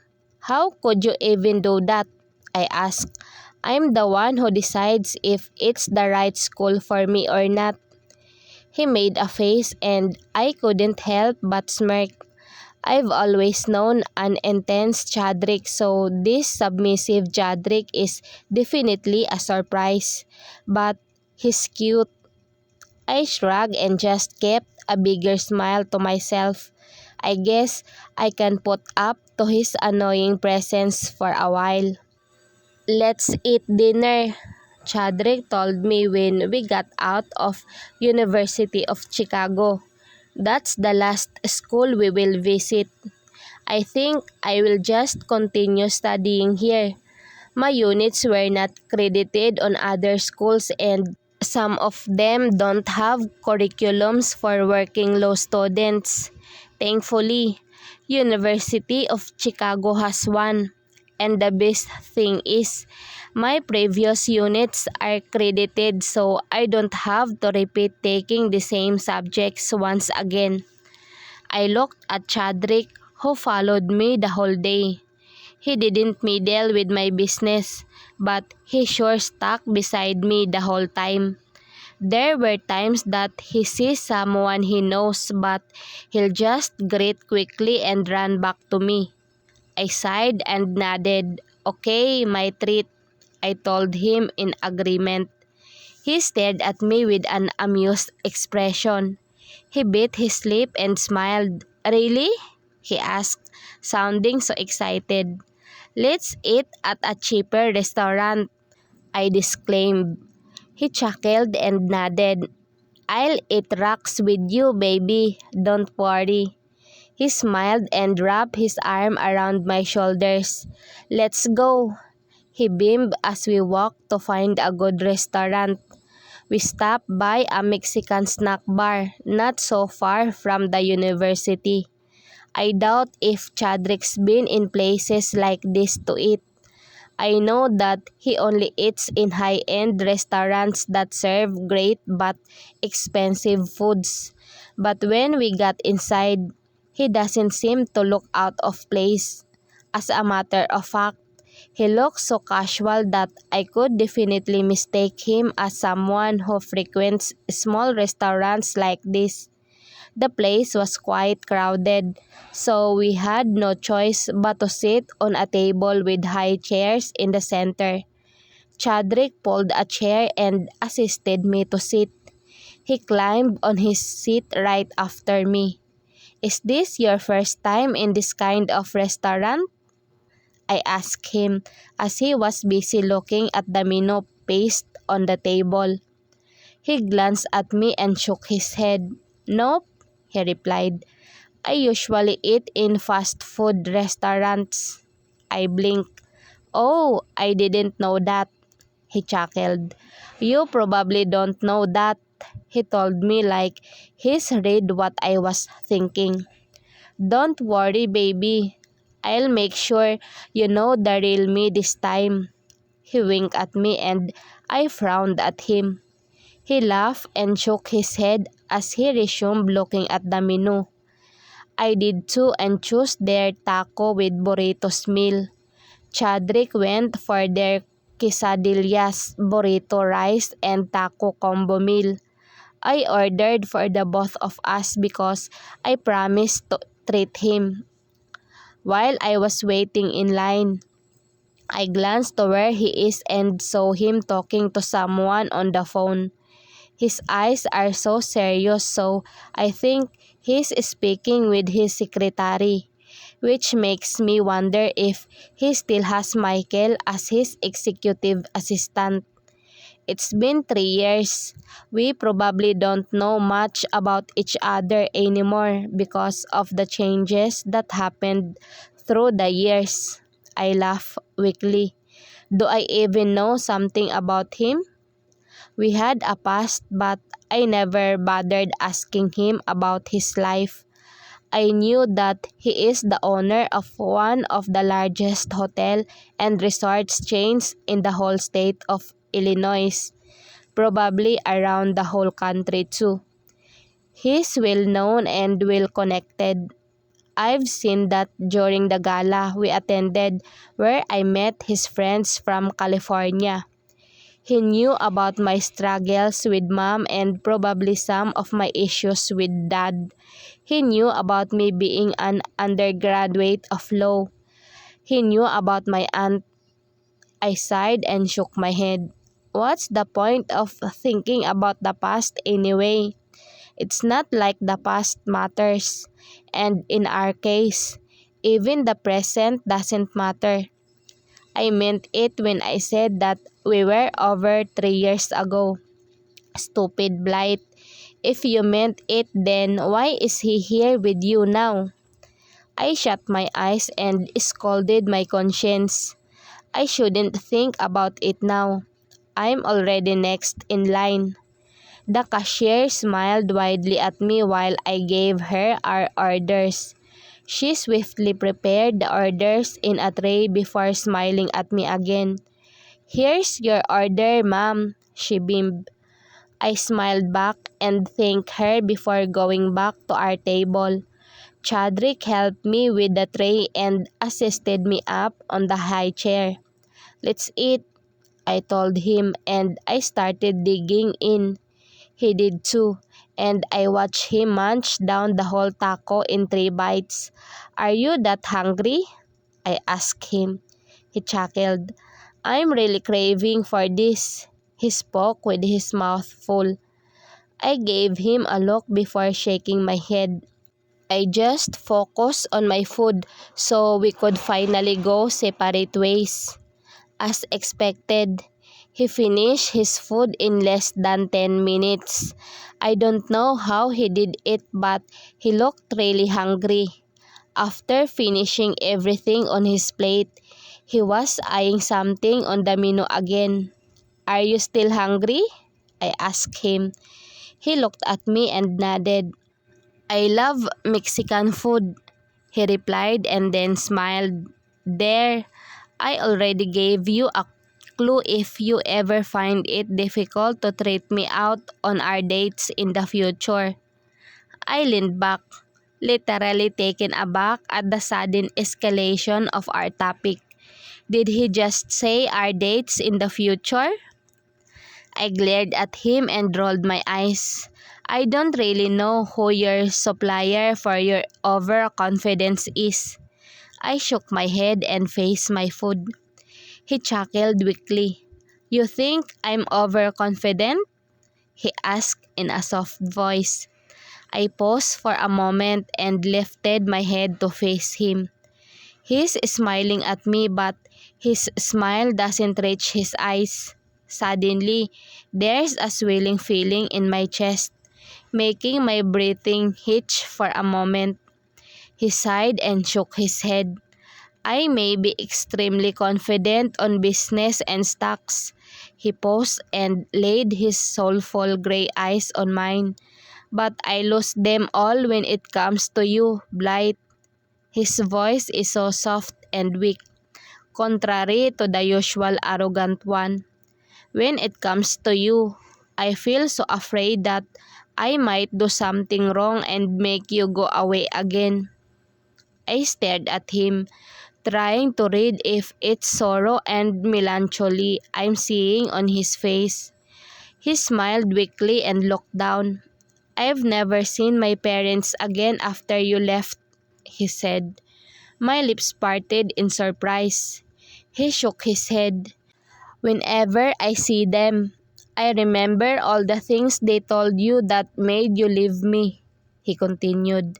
"I couldn't bear seeing them smiling at me when they're the reason I pushed away the only woman that ever mattered to me." Tracy was smiling at me widely when she visited me in the office.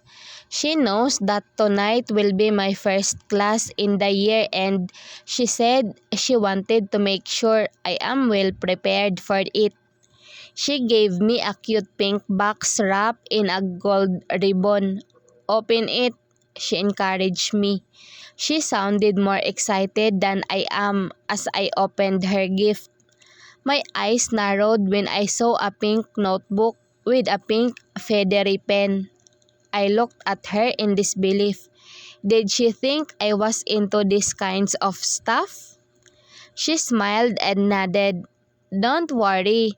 Save your words of gratitude," she said. "It's nothing. That's my gift for you." I gawked at her, watching her act ridiculous in front of me. I shook my head and just smiled. What she gave me wasn't something I used daily, but I appreciate it that she went out of her way just to give me that. I am happy to have a friend like her. She giggled and leaned on my table. "Anyway, I saw Chadrick Moore in the lobby before coming here," she whispered. I froze as my heart skipped a beat. "Chadrick is here? And what? Tracy knows Chadrick?" She sighed and rolled her eyes. "You probably don't know him," she told me. "He's one of the most sought-after businessmen in the state right now." I tried my best to not look phased and just stared at the computer screen. I nodded as if it's nothing. "He's cousins with Sage Black, my cousin-in-law," she continued. "Sometimes we would all eat dinner at Sage with his cousins." Now she got my attention. "How many are they?" I asked. "Four," she replied. "Sage, Porter, Miller, and Chadrick," she enumerated. "All of them are extremely handsome guys, and Chadrick's the only bachelor left." I turned to her. "He's a bachelor?" I asked. "Why didn't he get married yet?" Tracy shook her head and rolled her eyes. I don't know what happened, but there's this bitch named Julia, and she made us all believe that Chadrick is the father of her child, but it ended up being someone else. Wait, what? Does that mean Chadrick is telling the truth? He's not married and he doesn't have a child. Why would she do that? I asked. Tracy shrugged. You know, Julia is my cousin's evil stepsister. She and her mother took all the money from my cousin. They manipulated my cousin's father. Julia was originally going to marry Sage, but Sage loved my cousin so he chose her. She started. Julia told Sage's mother that she's carrying her baby but was later found out a lie. She then went on to Chadrick but ended up in the same result. I widened my eyes at what she just said. So that's not Chadrick's baby? I asked. Tracy nodded. That bitch is a liar. I bet she got it from her mother. I can sense that she really doesn't like Julia. Well, from the guts that she showed me when she suddenly came to my house, I sure as hell don't like her too. But damn, she lied. Chadrick must have gotten so scared to commit anymore. That's why he's just out here playing around, Tracy uttered in a sigh. Her words didn't matter to me at all now because all I could think of is how rude I was to Chadrick ever since we met again. I have been pushing him away, accusing him of lying and infidelity when in fact he's not. Damn it.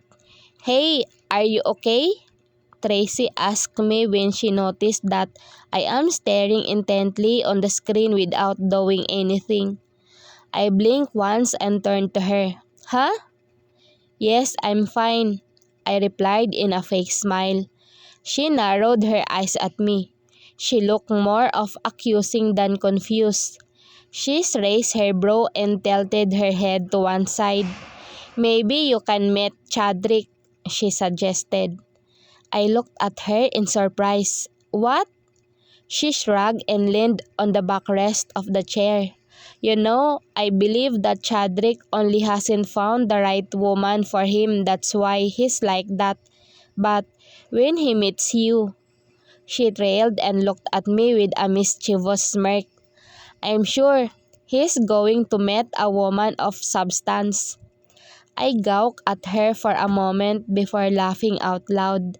Did she just say, what?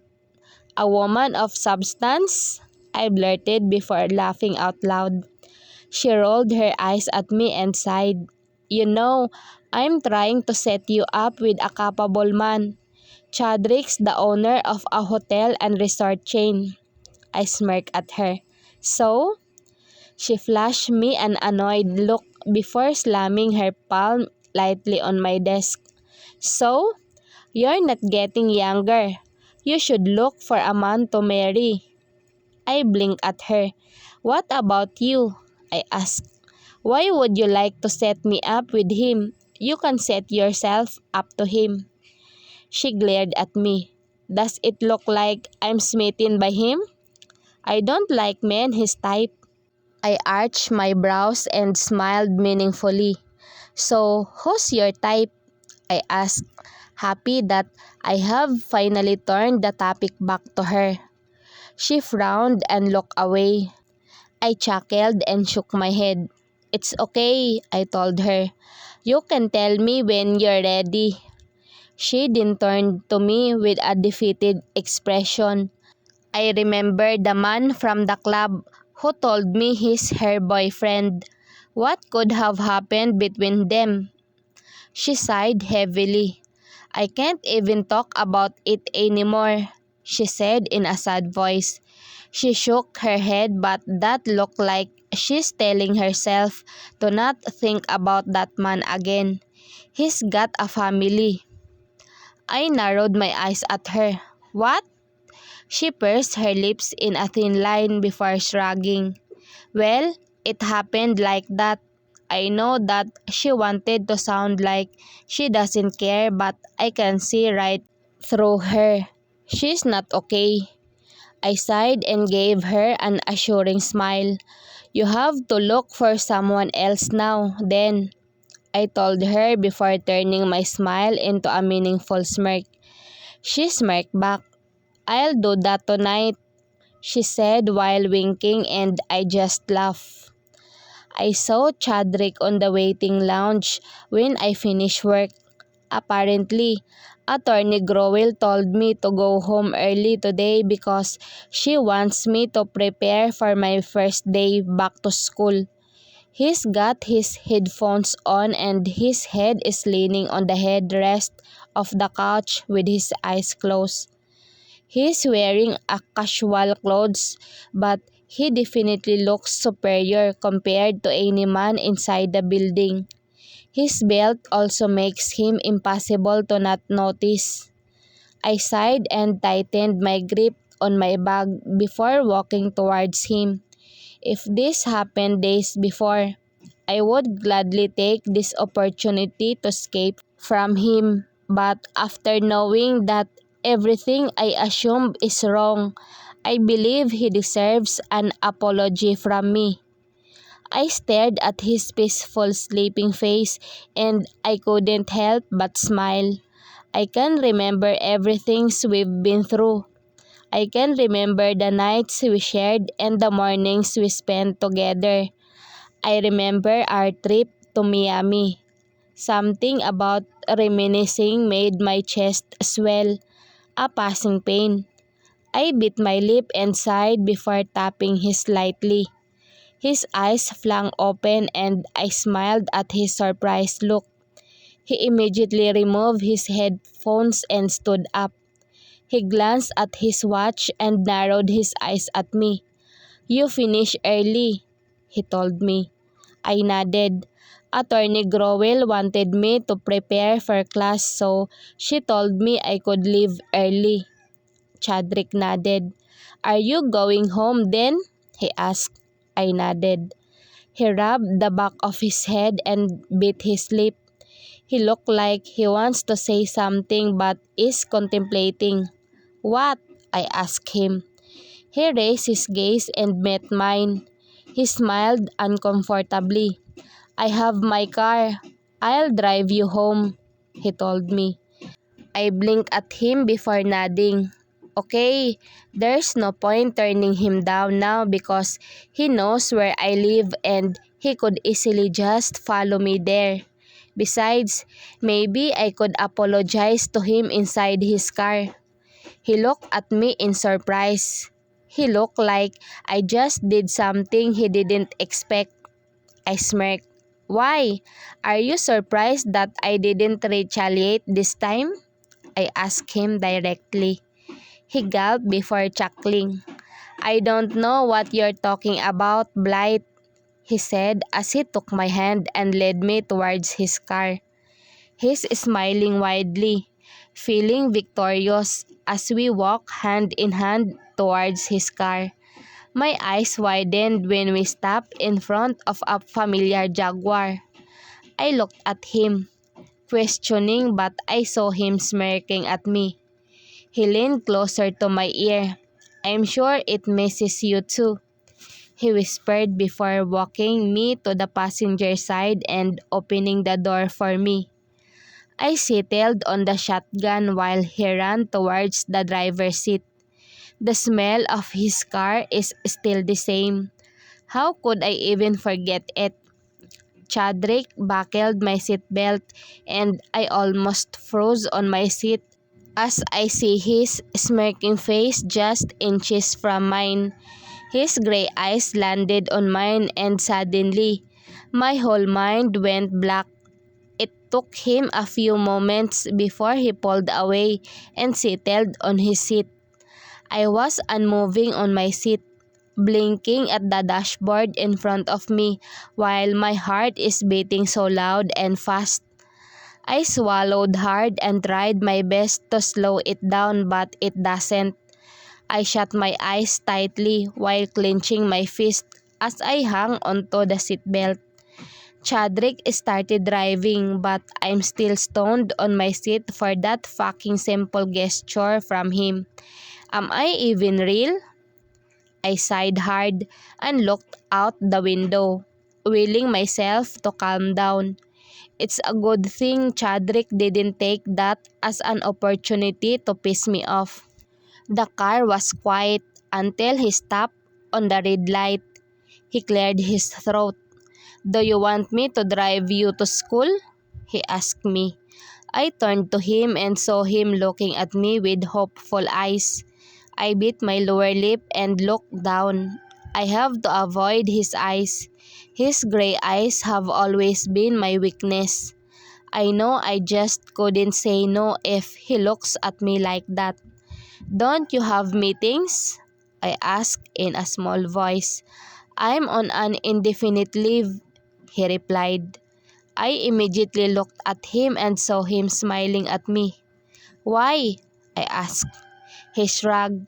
"Maybe because I want to spend more time with you," he asked with a teasing grin on his lips.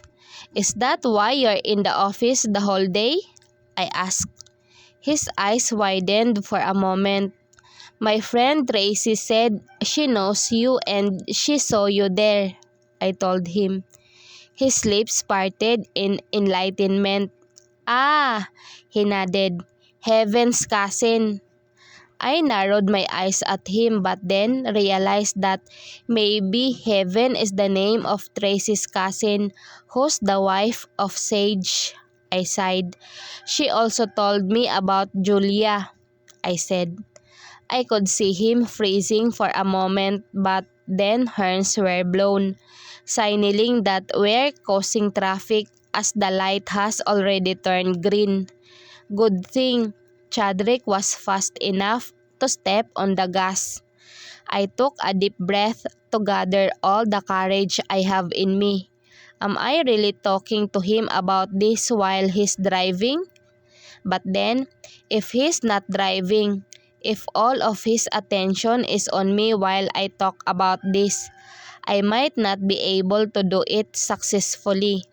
He needs a little distraction and driving is the perfect one. "I'm sorry about her," I started. "I learned you're not really the father." I heard a harsh breath coming from him. When I looked his way, his brows are furrowed with his eyes are focused on the road. "We only knew who the father is when she was hospitalized," he said. "He came in and lambasted Julia and her evil schemes." I smiled and nodded. "Still, it must be hard for you. You also thought you were the father in the first place." I shut my eyes as I recalled what happened 3 years ago. He chuckled weakly. "I was an idiot, I guess," he said. "If that baby was yours, I wouldn't come back to you and I will forever regret meeting you." He cut me off. "Because I couldn't have you in any way I want, no matter how much I want you." My lips parted and I felt like air left lungs when I heard what he said. I looked at him with wide eyes and saw his jaw clenching hard. "When I learned the baby wasn't mine, I was so angry at myself," he continued. "I wanted to hurt Julia but I couldn't. I yelled at her and at her mother, who allowed her to do this. I was mad at my parents, but I definitely detested myself more." I bit my lower lip and shook my head. "You shouldn't feel that way," I told him. "You did not know it wasn't yours. You were only making a mature decision to take responsibility." He smiled weakly and shook his head. "That's the biggest mistake of my life," he uttered in a whisper. "If I could redo my life, I would probably still leave you to be with her," I interjected, "because my conscience wouldn't bear leaving the innocent baby without a father." I swallowed hard. "I'm sorry," I said the sincerest I could. "I know I treated you rudely when we met again. I called you a liar and blamed you for everything I went through. I shouldn't have done that." Chadrick stopped the car, and when I looked in front, the traffic light was red. He held my face and made me look at him. His eyes were full of longing as they drowned me effortlessly. "I don't blame you for anything, Blight," he said in a soft whisper that tugged on my heart. "There's definitely nothing you will do that would make me hate you. I can never hate you, even if you order me to." My phone rang from my bag, and I couldn't be more thankful for the perfect timing. I broke away from Chadrick's hold and looked to see who's calling me. "It's Aunt Georgina." I looked at Chadrick first before answering the call cautiously. "Mommy!" My eyes widened at the loudness of bullets greeting from the other line. I immediately looked at Chadrick, who's still staring at me with his brows furrowed. Did he somehow hear bullet? Damn! I shivered at the thought of him knowing about my son. I took a deep breath to calm my nerves. He may not have heard it. All right, I could be overreacting for all I know. So I better calm down and think properly. "Who's that?" Chadrick asked me. I smiled nervously. "It's Aunt Georgina," I lied. His brows furrowed at me as I went on to answer Bullet on the phone. "Hello." I lowered the volume so Chadrick wouldn't hear. Bullet's giggles welcomed me. "Mom, where are you right now?" he asked. "I'm with a friend," I replied. "What did you do today?" Ah, fuck. Is that weird asking Aunt Georgina what she did today? I mean, she's not a kid anymore and I sounded like a mother with that. Damn it. "I just played video games, Mom." Even from the phone, I already know that he's pouting. "Gran didn't go to the shop, so we stayed at home the whole day." I smiled. Cute boy. "All right, call me later, okay? I am with a friend," I told him. "But, Bullet, put that down," I heard Aunt Georgina say from the other line. "Your mother is with someone. Well, call her when she's home, okay?" I heard Bullet's defeated sigh. "Okay," he said, and I'm sure he's pouting hard. "Goodbye, Mom," I giggled. "Bye," I replied before hanging up. As soon as I hung up, Chadrick held my hand, holding the phone and looked at the screen. It still shows the name of the caller. His jaw clenched hard as his eyes narrowed on my phone. I yanked my hand away and glared at him. 1 minute, he's soft and caring but becomes rude and annoying on the next. "It's Aunt Georgina," I told him. "Didn't you believe me?" I actually feel offended that he had to see it for himself to believe it. But then again, I know that he's only speculating because of how I interacted with my son on the phone. He narrowed his eyes at me while his lips are on a grim line. "Do you really talk to your aunt like that?" he asked me in a tight voice. I raised my brows, trying so hard to not let him notice that I am nervous. "Just drive," I ordered him, deflecting the question. He sighed. Couldn't do anything but to drive because the green light came on. He muttered something under his breath, but I couldn't hear it well.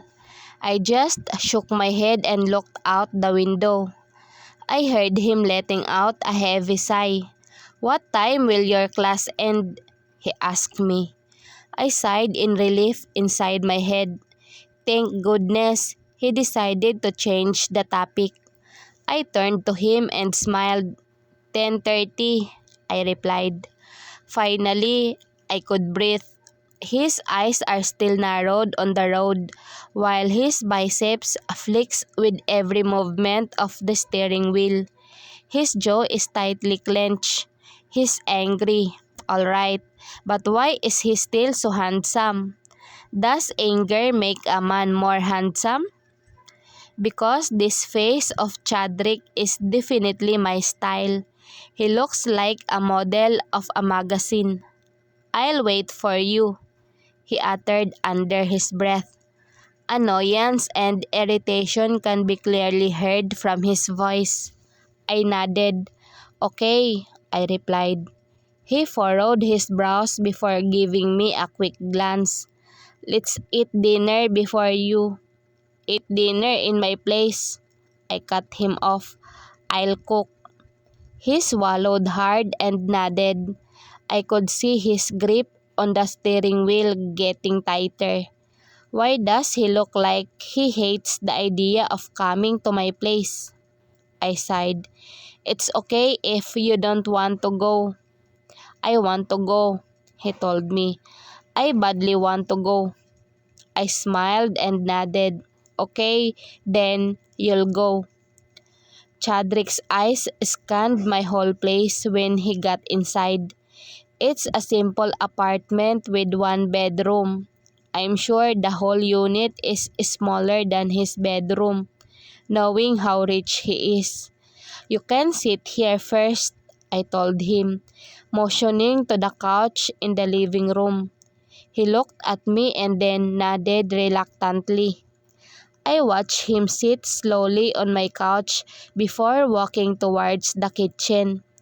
Aunt Georgina asked me to bring home some groceries, so my fridge is still a little full. I'm not going to cook something hard because I need to prepare for class in a while. I settled for pesto. Chadrick might love Italian too, right? I took out all the ingredients I need and started preparing. I glanced at him in a while and saw him going through the magazines under the center table. I'm just thankful that I don't hang photos in here. Bullet's photos are all on my phone and I have a photo book of him inside my room. After cooking, I immediately prepared the tables and called him for us to eat. It's only 5 o'clock. I have classes at 7. I still have a lot of time to prepare. Chadri came with a smirk on his face. He looked so satisfied at the food on the table. I'm sorry, I didn't cook something special, I uttered in a soft voice, suddenly slightly ashamed that I invited him for dinner for pasta. Chadri cocked his head to side. You still don't get it, do you? He asked me. I narrowed my eyes at him, but he showed me a great smile. He leaned closer. Nothing about you ordinary or is lacking. Everything about you is special. I swallowed hard as my stupid heart started picking its pace once more. Chadrick and his words are always making their way to control my whole damn system. Damn it. I blinked and started to look away, escaping his tender gaze. Let's eat, I uttered and started rolling my fork into the pasta. I heard Chadrick chuckle softly before he began eating as well. Damn, Blight, you're so weak all the time. Silence passed between us and all we could hear is the clanging of the utensils. I looked at Chadrick and saw him grinning widely while trying to eat. Do you want juice or just water? I asked him when I noticed that I forgot to get us drinks. Chadrick lifted his gaze and stared at me. Anything, he replied. I'll drink anything you give me. I frowned at me. I don't know if he's trying to psych me out with his strategy of letting me think I control him. But damn, if he was, It's completely working on me. I stood up and got the pitcher of orange juice inside the fridge. I slowly poured a drink for him before pushing his glass cautiously to him. "Thanks," he told me as he got his glass and sipped from it. I sighed silently and poured myself a drink. "Is your schedule the same for the rest of the week?" he suddenly asked. I turned to him and nodded. "My class starts at 6:30 or 7 in the evening and ends at 10:30 of 11. He nodded. "I'll fetch you every day then," he said. I blinked at him, confused at what he just said. "You don't have to. You already believe that I have no child or a wife," he interjected. "So I'm going to court you again." I arched my brows at him, slightly taken aback by his bold words. I scoffed and shook my head. "You'll do that?" "I doubt it." I chuckled in disbelief. "And for your information, you never courted me." "I did," he insisted. I rolled my eyes. "How did you even court me?" "You were busy fucking me," I mumbled under my breath. "I miss doing that too," he spoke. My eyes widened. "Okay," he heard me. I glared at him and he just smiled, enjoying this exchange between us. He wriggled his brows suggestively. "We could do that too." He's smiling widely and I fucking hate it. "This." I rolled my eyes. "Don't you miss it?" he asked in a bright tone. He's obviously enjoying this and he's letting me know that for a fact. I glared at him and he just shrugged. "You know, women can't really get enough of." He pointed at his body. "This." I looked at him in disbelief. He sounded so confident that I couldn't do anything but laugh at him. I shook my head at his silly remark. "You make it sound like all the girls want you," I told him. "Sadly, that's what I don't like about a guy." I smirked. His grin faded the moment he heard me. "I was just kidding." He immediately took it back. "I don't even look at other girls since I met you." I rolled my eyes at him and shook my head. He's acting funny now, but he's actually submissive. I like it. He continued defending himself, telling me that he's not looking at other girls.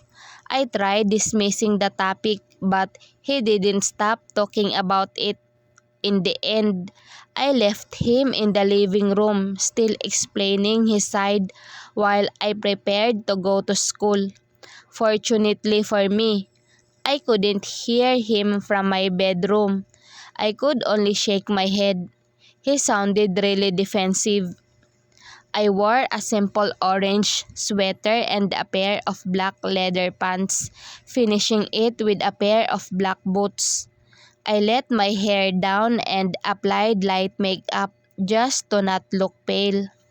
When I got out of the room, Chadrick is already waiting for me.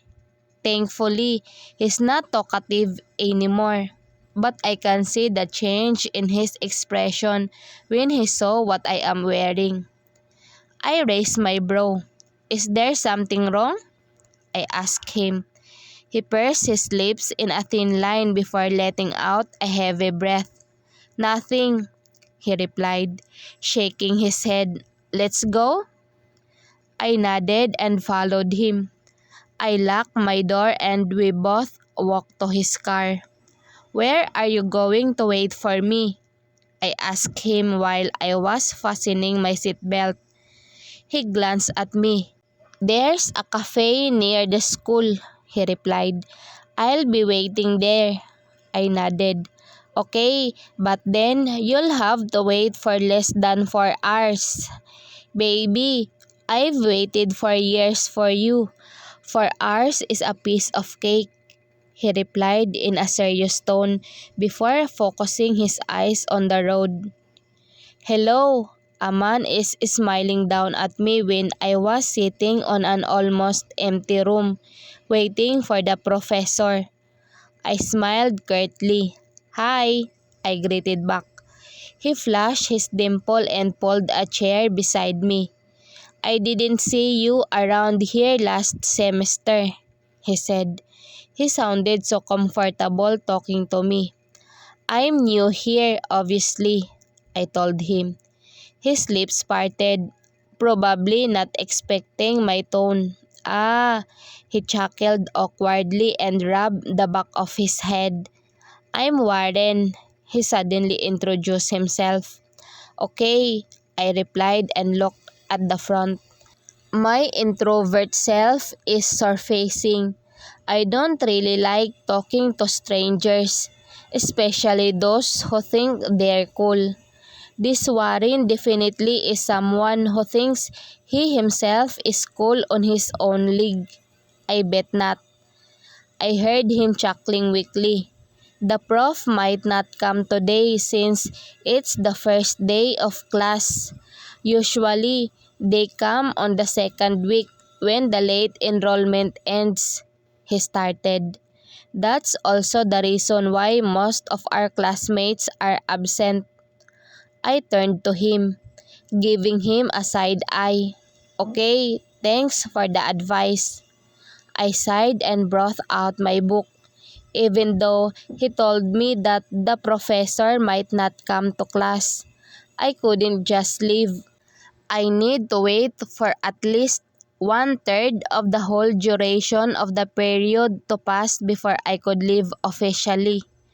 My phone vibrated and I saw a message from Chadrick.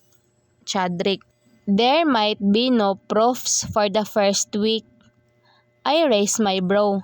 So he knows about it too? Me. Yes, someone already told me, but I can't leave yet. Chadrick. Alright, I'm just in the cafe. See you later. I locked my phone and kept it in my periphery. I can see Warren glancing at my phone. I turned to him and he immediately looked away. I have a boyfriend, I told him, and I don't want to be friends. I beat him to it because I know that he's going to tell me he only wants to be friends with me. I'm not a social person, but I know how a man's mind thinks. I learned it from my different work experiences, especially when I was working in a club. Huh? He asked, confused. I smirked and shook my head. Men will always be men, I said. I nodded at the girl who was sitting alone in the corner who kept glancing my way. Or was she looking at Warren? I don't know. That girl seems to be interested in you. Go and talk to him, I told Warren as a sign of dismissal and as a way of telling him that I want to be left alone. Thankfully, he understood what I wanted to happen and went to the girl on the corner. I sighed in relief. Finally, peace. I mumbled to myself as I started reading the book on my desk. True enough, none of the professors came to class. I bet they'll only attend next week. But then, shouldn't they tell us so we won't waste our time attending classes when we're supposed to be sleeping soundly? Most of the students are working in the day, so rest is definitely more important than attending school without a professor showing up. I walked to the cafe where Chadrick is waiting and stopped when I saw him talking to a man in a black leather jacket and black cap. He looked so serious as he spoke to the man who was equally serious. I narrowed my eyes and wondered what their business would be.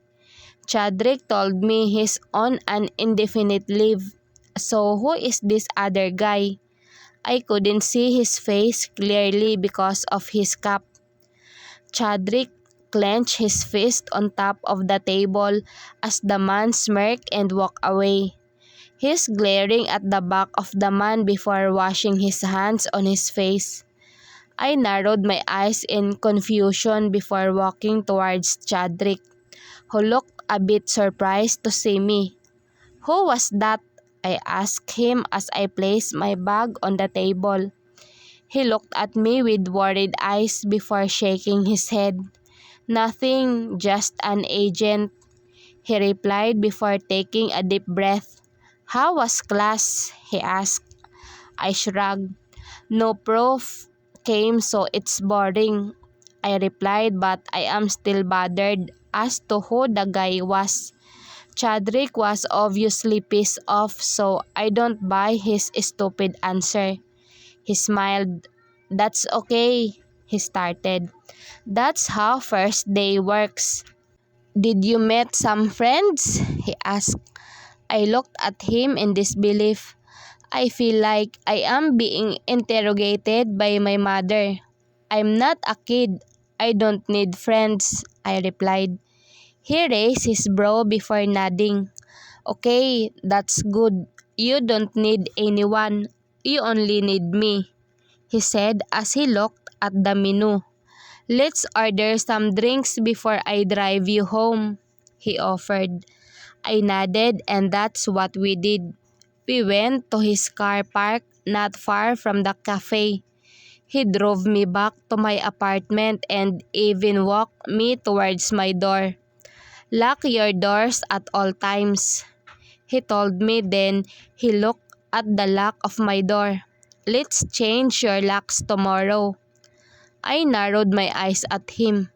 Couldn't understand what he's talking about. "Why?" I asked. "Just for security reasons," he replied. I lifted my gaze at him and saw him looking deeply in my eyes.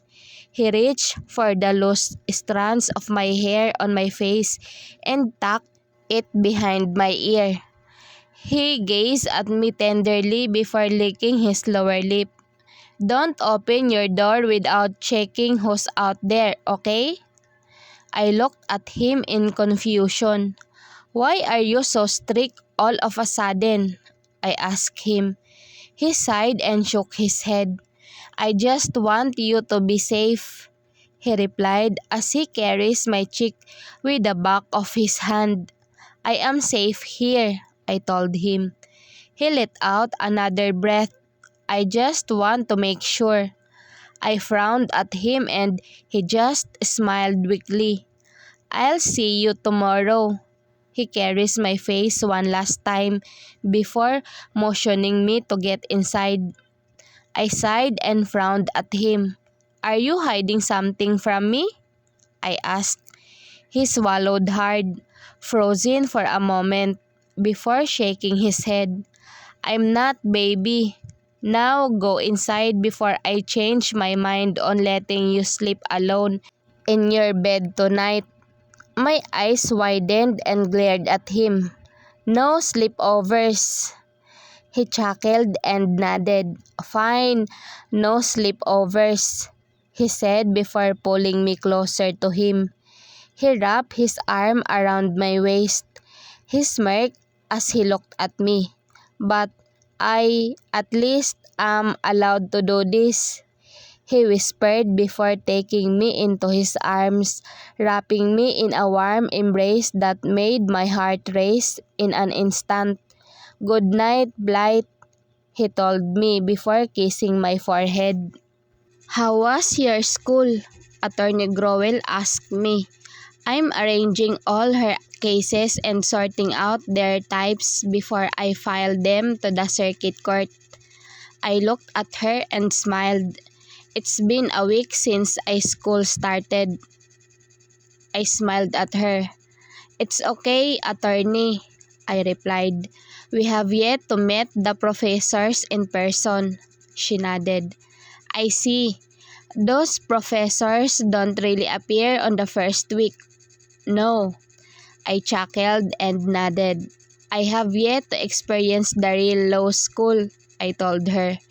She laughed and shook her head. Don't be too excited. It might get rougher than what you expect, she advised me as she walked to her office. I nodded. I know how rough those law professors could be. I might be losing sleep for the whole semester. My phone rang and it's my aunt. I smiled and took the call while I continued to arrange the folders. Mommy! Bullet beamed and I smiled widely. I missed that kid so much. I didn't get to go home last weekend because Attorney Growell had an emergency case and I had to be here. What are you doing, baby? I asked. I heard him giggle. I'm in the cafe with Gran, he replied brightly. What about you, mommy? I'm working right now, baby. I looked at the folders and smiled because I'm done. What did you eat for lunch? I asked. Gran cooked us chicken, he replied. She said it's called chicken pastel. I chuckled and sat on my chair while I listened to what my son is saying. I sighed. I wanted to see him so much. I want to make sure that he's okay and that his heart is doing fine. So far, Aunt Georgina has not called me to report an exacerbation of his condition. Is it good? I asked. Yes, he beamed. It's so good, mommy. When you come home, you should try it. I smiled. Okay, I replied, excited. I'll go home soon. Wait for me. Hi, is Attorney Growell inside? Someone asked me, so I had to put my phone down. I faced the person asking and my eyes widened when I saw Julia Campbell.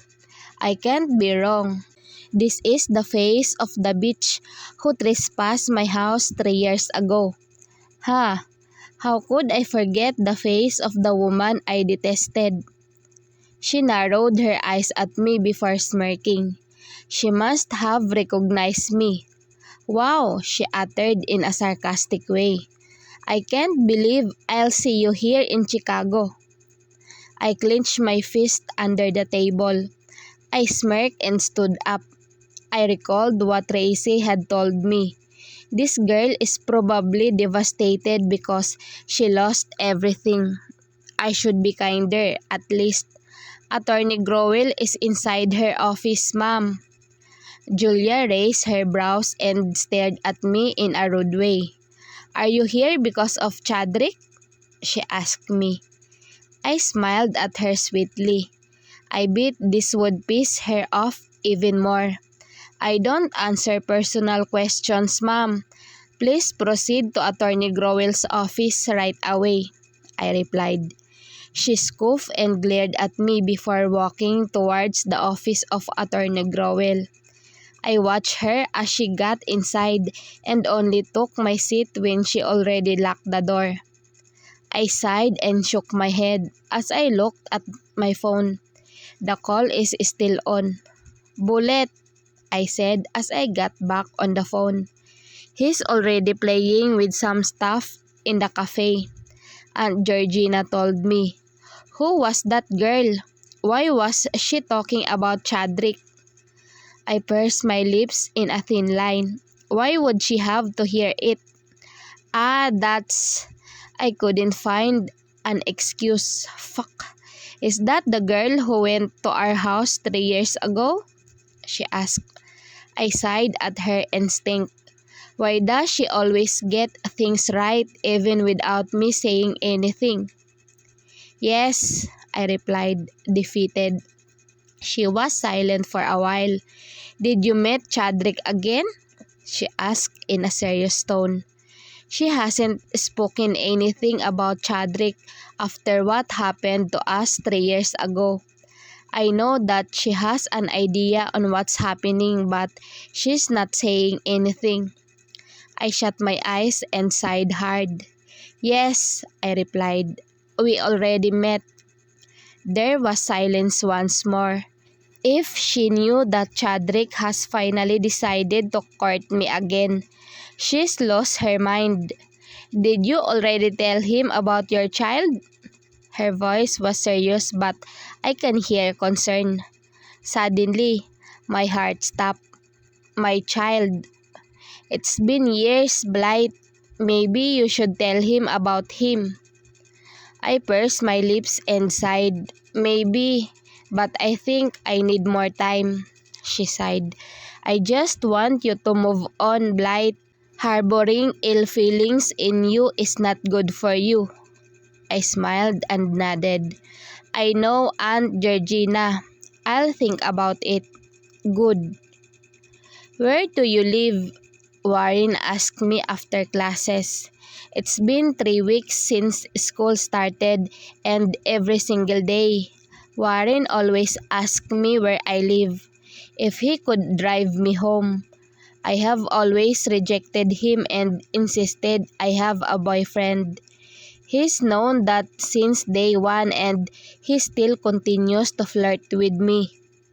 I rolled my eyes before turning to him, collecting my things. Are you deaf?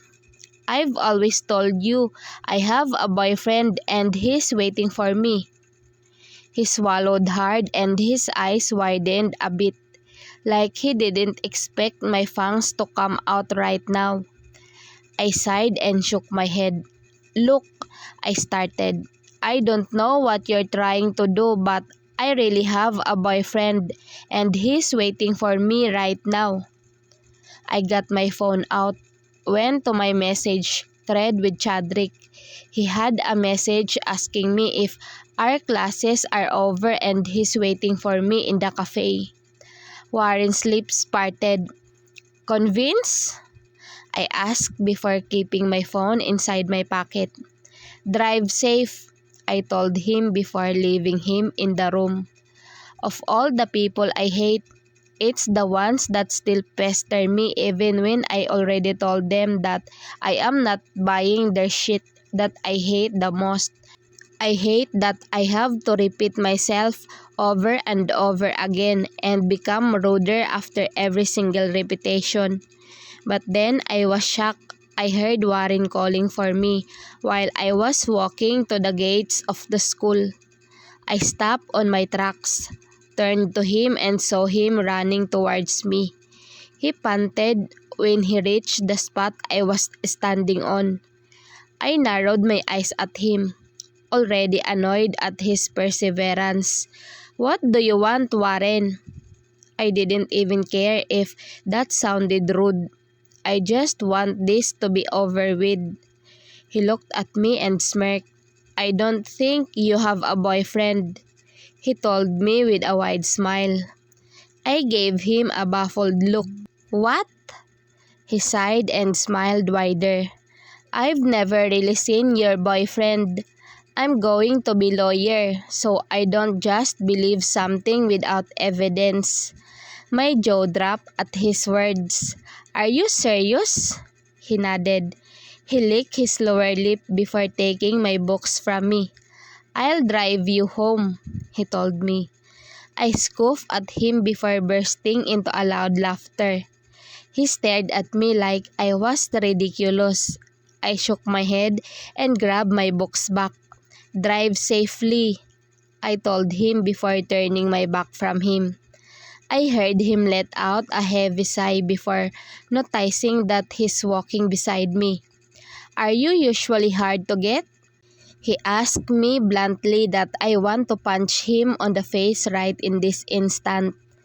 I ignored his question and looked at Chadrick's Jaguar parked in front of the cafe. He's leaning on his car like the boss that he is.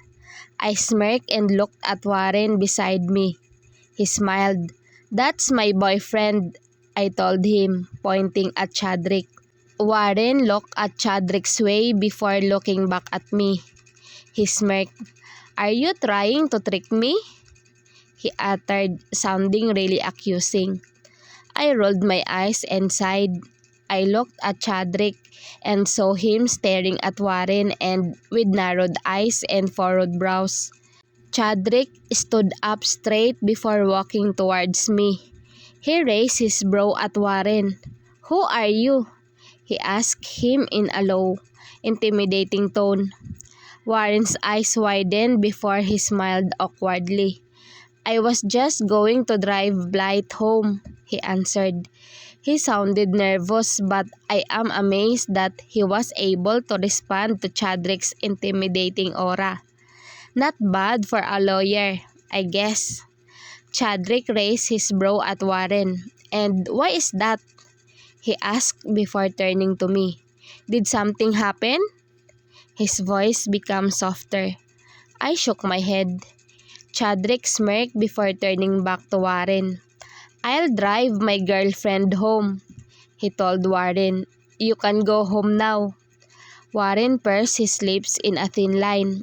I saw him clenching his fist, but in the end, he nodded. He turned to me. "I'll see you tomorrow, Blythe," he told me before turning his back on me and Chadrick, who's obviously annoyed. I sighed before walking to the passenger's side of the car. I was about to reach for the knob when Chadrick grabbed my wrist. "Who's that prick?" he asked in a low baritone. His eyes are narrowed at me and I can see that he's pissed by the way his jaw ticked. "Just a classmate who pesters me a lot," I replied. He narrowed his eyes on me, his gray orbs gleaming with annoyance. "You should tell him you already have a boyfriend," he said in tight tone. He leaned me on the car and trapped me in between his arms. His body is on me and I don't have a lot of space for myself. I gulp and look at Chadrick. His gray eyes are already on mine, serious and angry at the same time. His lips are pursed in a grim line and with the way his brows are furrowed, I already know that he's about to explode. I sighed. "I already did that," I told him. "And he still does that?" he asked in disbelief. I nodded. I was actually shocked that he still does it, I told him. "But maybe he's going to stop now." Chadrick scoffed. "Maybe?" he asked, his voice still sounding so annoyed. "He just told you he's going to see you tomorrow."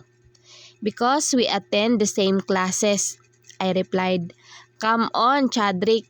Are we fighting over that boy?" I asked, already starting to get fed up of this conversation because I am so exhausted from work and school.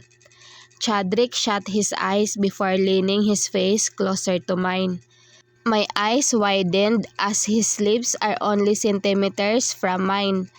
My heart started beating erratically once more, like how it usually does whenever Chadrick is acting like this.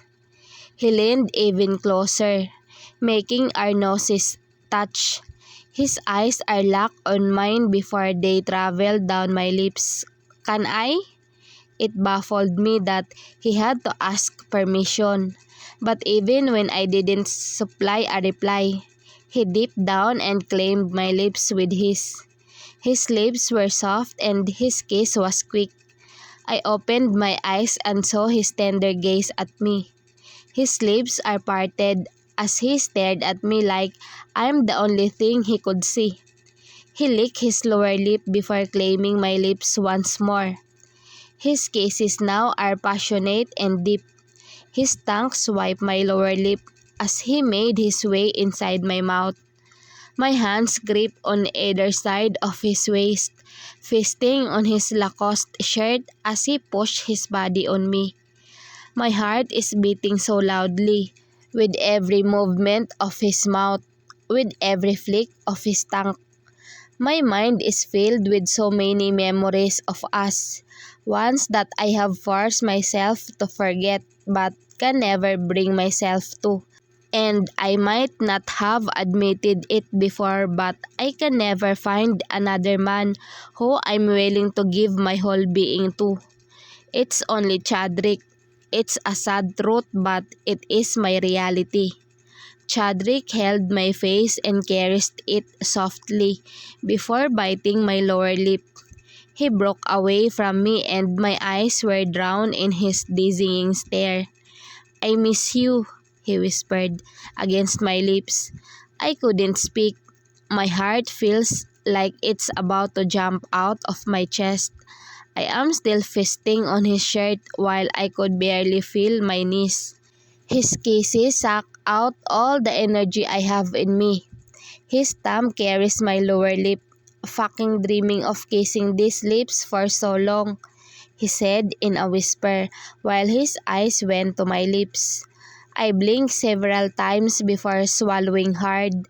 He looked at me and smiled weakly. "I know you don't like me doing that without your permission," he said. "I'm sorry." I narrowed my eyes at him before wrapping my arms around his neck. Like what Aunt Georgina said, I shouldn't harbor ill feelings. I should move on. I looked into his tender gray eyes with my heart beating like a drum. "Kiss me more, Chadrick," I whispered to him and he gladly obliged.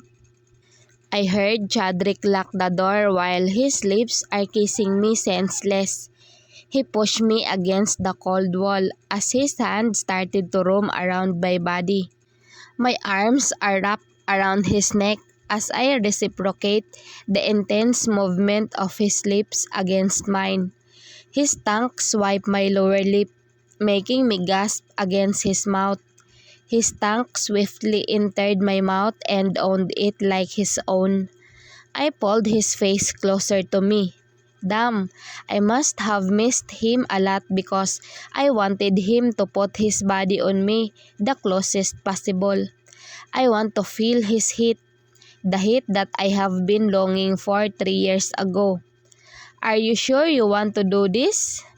he whispered after biting my lower lip. I opened my eyes and met his tender-looking gray eyes. I nodded and caressed his face. "Please, Chadrick," I told him in a needy voice. Was that my voice? I don't know. All I know is I can't let him go right now. I can't let his touch leave me or I would definitely go insane. Chadrick's jaw clenched before dipping his head lower. "Straddle me," he whispered, and I immediately obliged. I wrapped my legs around his waist as he pushed me against the wall.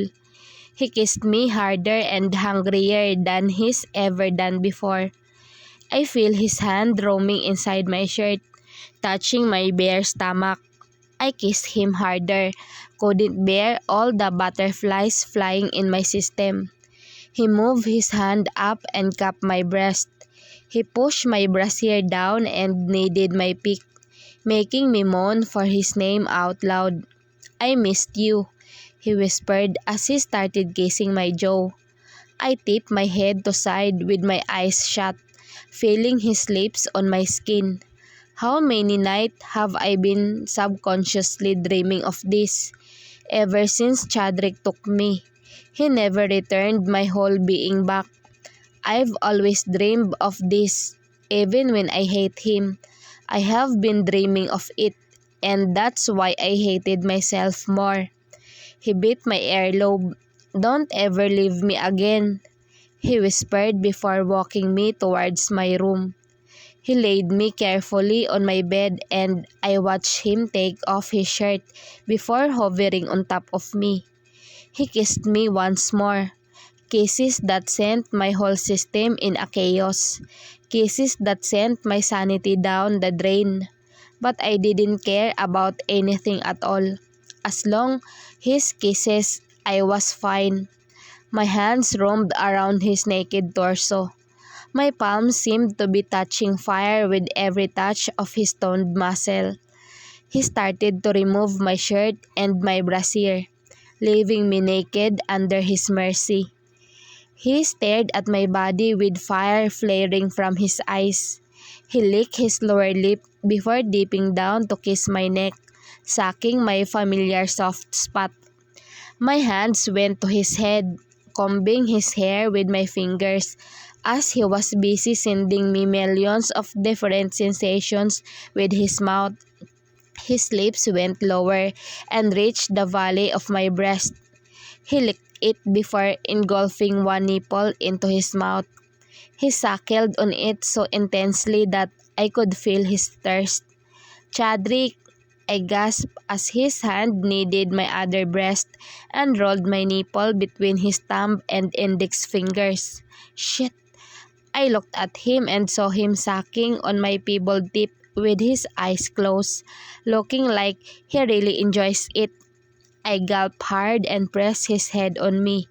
He did the same on my other breast before moving down to my belly, trailing my skin with kisses. He reached for the bottom of my pants and skillfully undid it before swiftly pulling it down, successfully removing it from me. He parted my legs wide as he kissed my toe, all the way up to my inner thigh. I bit my lip as I watched him inhale my scent before kissing my core that's still covered by my panties. I gasped the moment he found my sensitive spot, even when I still have my panties on. "Chadrick," I called his name and he continued to suck on it with my panties on. "What the f?" I fisted on his hair and pulled him up. He smirked at me. What is it that you want then, baby?" he asked me in a husky but extremely seductive voice.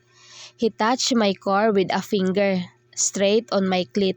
"This?" he asked, as if teasing me. "Or?"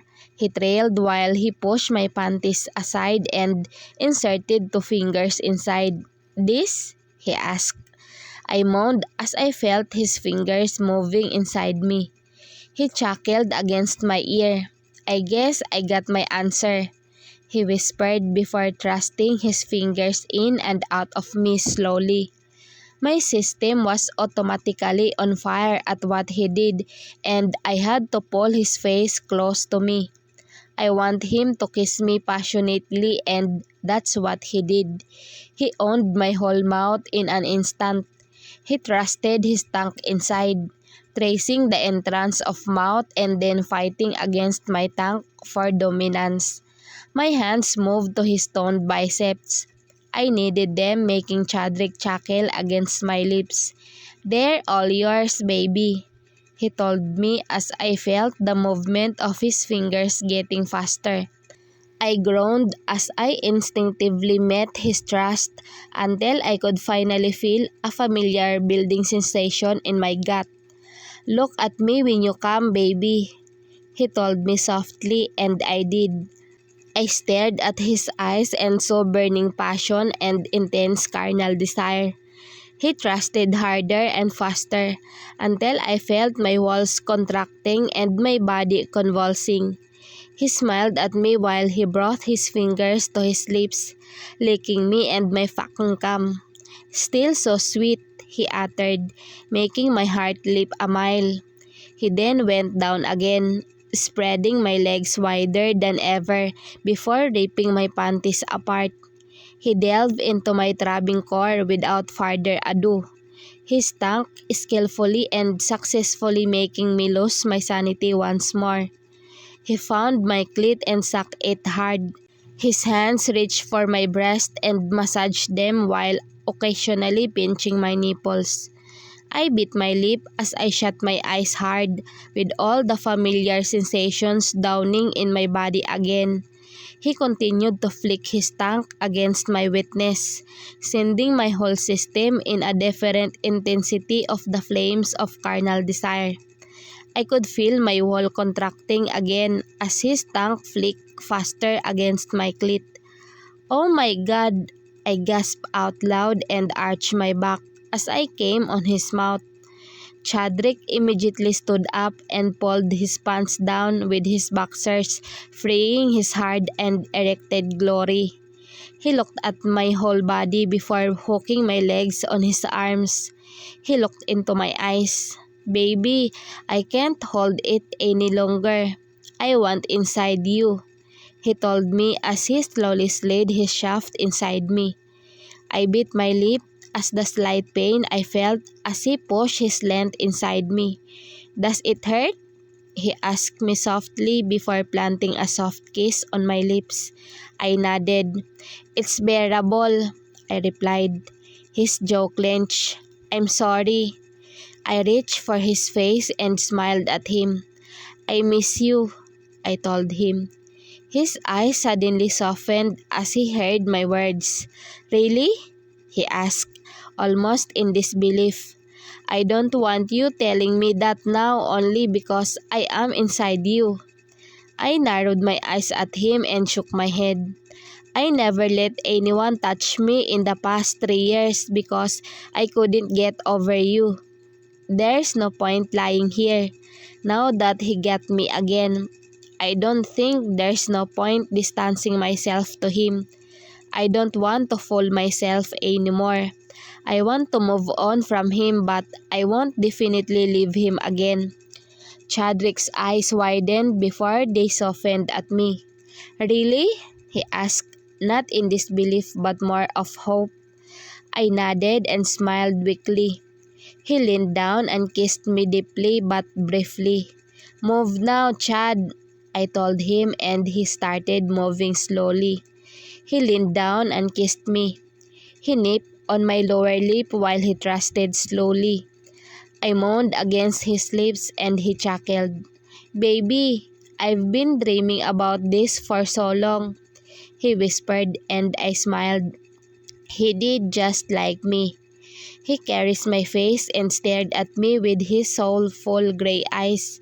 So fucking beautiful, he said as he stared at my face. I bit my lower lip before holding his waist. Faster, I told him. His jaw clenched as he shifted. He spread my knees wide before pushing harder and faster. He leaned closer and placed his hands on either side of my head. I held onto his strong arms as he continuously filled me to the brim. I shut my eyes as I felt him hitting my G-spot over and over again. Baby, he called me, strained. I moaned loudly as I could feel my climax once again. My walls are beginning to contract while I pulled Chadrick's face on me and kissed him hard. I'm coming, I whispered. He clenched his jaw and moved even faster and harder. Come with me, he whispered back, seconds before we convulsed against each other. He leaned on me and kissed my forehead. I love you, Blight, he said softly before we fell in our slumber. I woke up wrapped around Chadrick's arms. My face is on his bare chest. I looked at what I'm wearing and saw that I'm wearing his shirt from last night. He must have put it on while I was already sleeping. I lifted my gaze to him and saw him staring at me with a satisfied smile on his face. Good morning, he whispered before kissing my cheek. I smiled and snuggled closer to him. Good morning. Memories of last night came flashing inside my head and I smiled. I can't believe it happened and I'm happy that it did. I'm done trying to fool myself for 3 years. And Georgina must be right. I need to let it go and move on. Chadrick kissed the top of my head. Are you hungry? He asked. I'll cook for you. I looked at him and shook my head. I'll cook for us, I replied. He raised his brow. Aren't you sore? He asked in a caring tone. I sat up and frowned at him. I want to cook, I told him. Besides, I still feel bad that I cooked you pesto the last time you came for dinner. Chadrick stared at me for a moment before tucking the loose strands of my hair behind my ear. The side of his lips rose in a freaking handsome smile. Fine, he said as he sat up as well. He leaned closer and planted a sweet kiss on my lips. It's Friday. What time will you go to work? He asked. I looked at him and gave him an assuring smile. I can go later than usual. Attorney Growell isn't in the office, I replied. Attorney Growell told me yesterday that she's going out of town with her partner today until Sunday. I don't need to go to the office, but I have to finish some papers, so I will go there after lunch. Lucky. Chadrick smiled, seemingly satisfied. What time? After lunch. He nodded and bit his lip. He flashed a mischievous grin and my eyes widened. I hit his chest lightly and he chuckled. Okay, okay, he said in a chuckle while raising his hands up in surrender. Not now, he smiled as he pulled me closer to him, wrapping me around his warm embrace.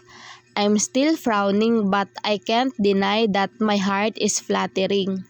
Maybe tonight, he whispered in a teasing manner that made me push him away. He's laughing so hard as his back hit the headboard. I rolled my eyes and got out of bed. I went straight on my closet and got a clean pair of panties and dolphin shorts. I quickly changed before walking towards the kitchen. Chadrick was still laughing inside my room like an idiot. I just rolled my eyes and started preparing for our breakfast. Pretty sure cooking sirloin for breakfast is a stretch, but I did. I cooked a sirloin steak. I made sure that this is the best sirloin steak I have ever cooked in my whole life. Somehow, I don't want Chadrick to be disappointed in my cooking skills. I sighed. I'm unconsciously hoping that I would impress him all the time. It's crazy. I looked at my room's door and saw no trace of Chadrick of coming out. I'm almost done cooking and he's still there. I waited until the steak was done before walking to my room to call him. But when I opened the door, my eyes widened when I saw him holding Bullet's photo book. I shut my eyes and mentally scolded myself for not thinking that far. Damn it. Chadrick slowly raised his gaze at me with eyes full of confusion and pain. My heart immediately stopped beating. He stood up with the photo book on his hand and walked to me. I feel like crying with every step he made. I wanted to open up to him but I didn't know that it would be this soon. Would he believe me? What's this?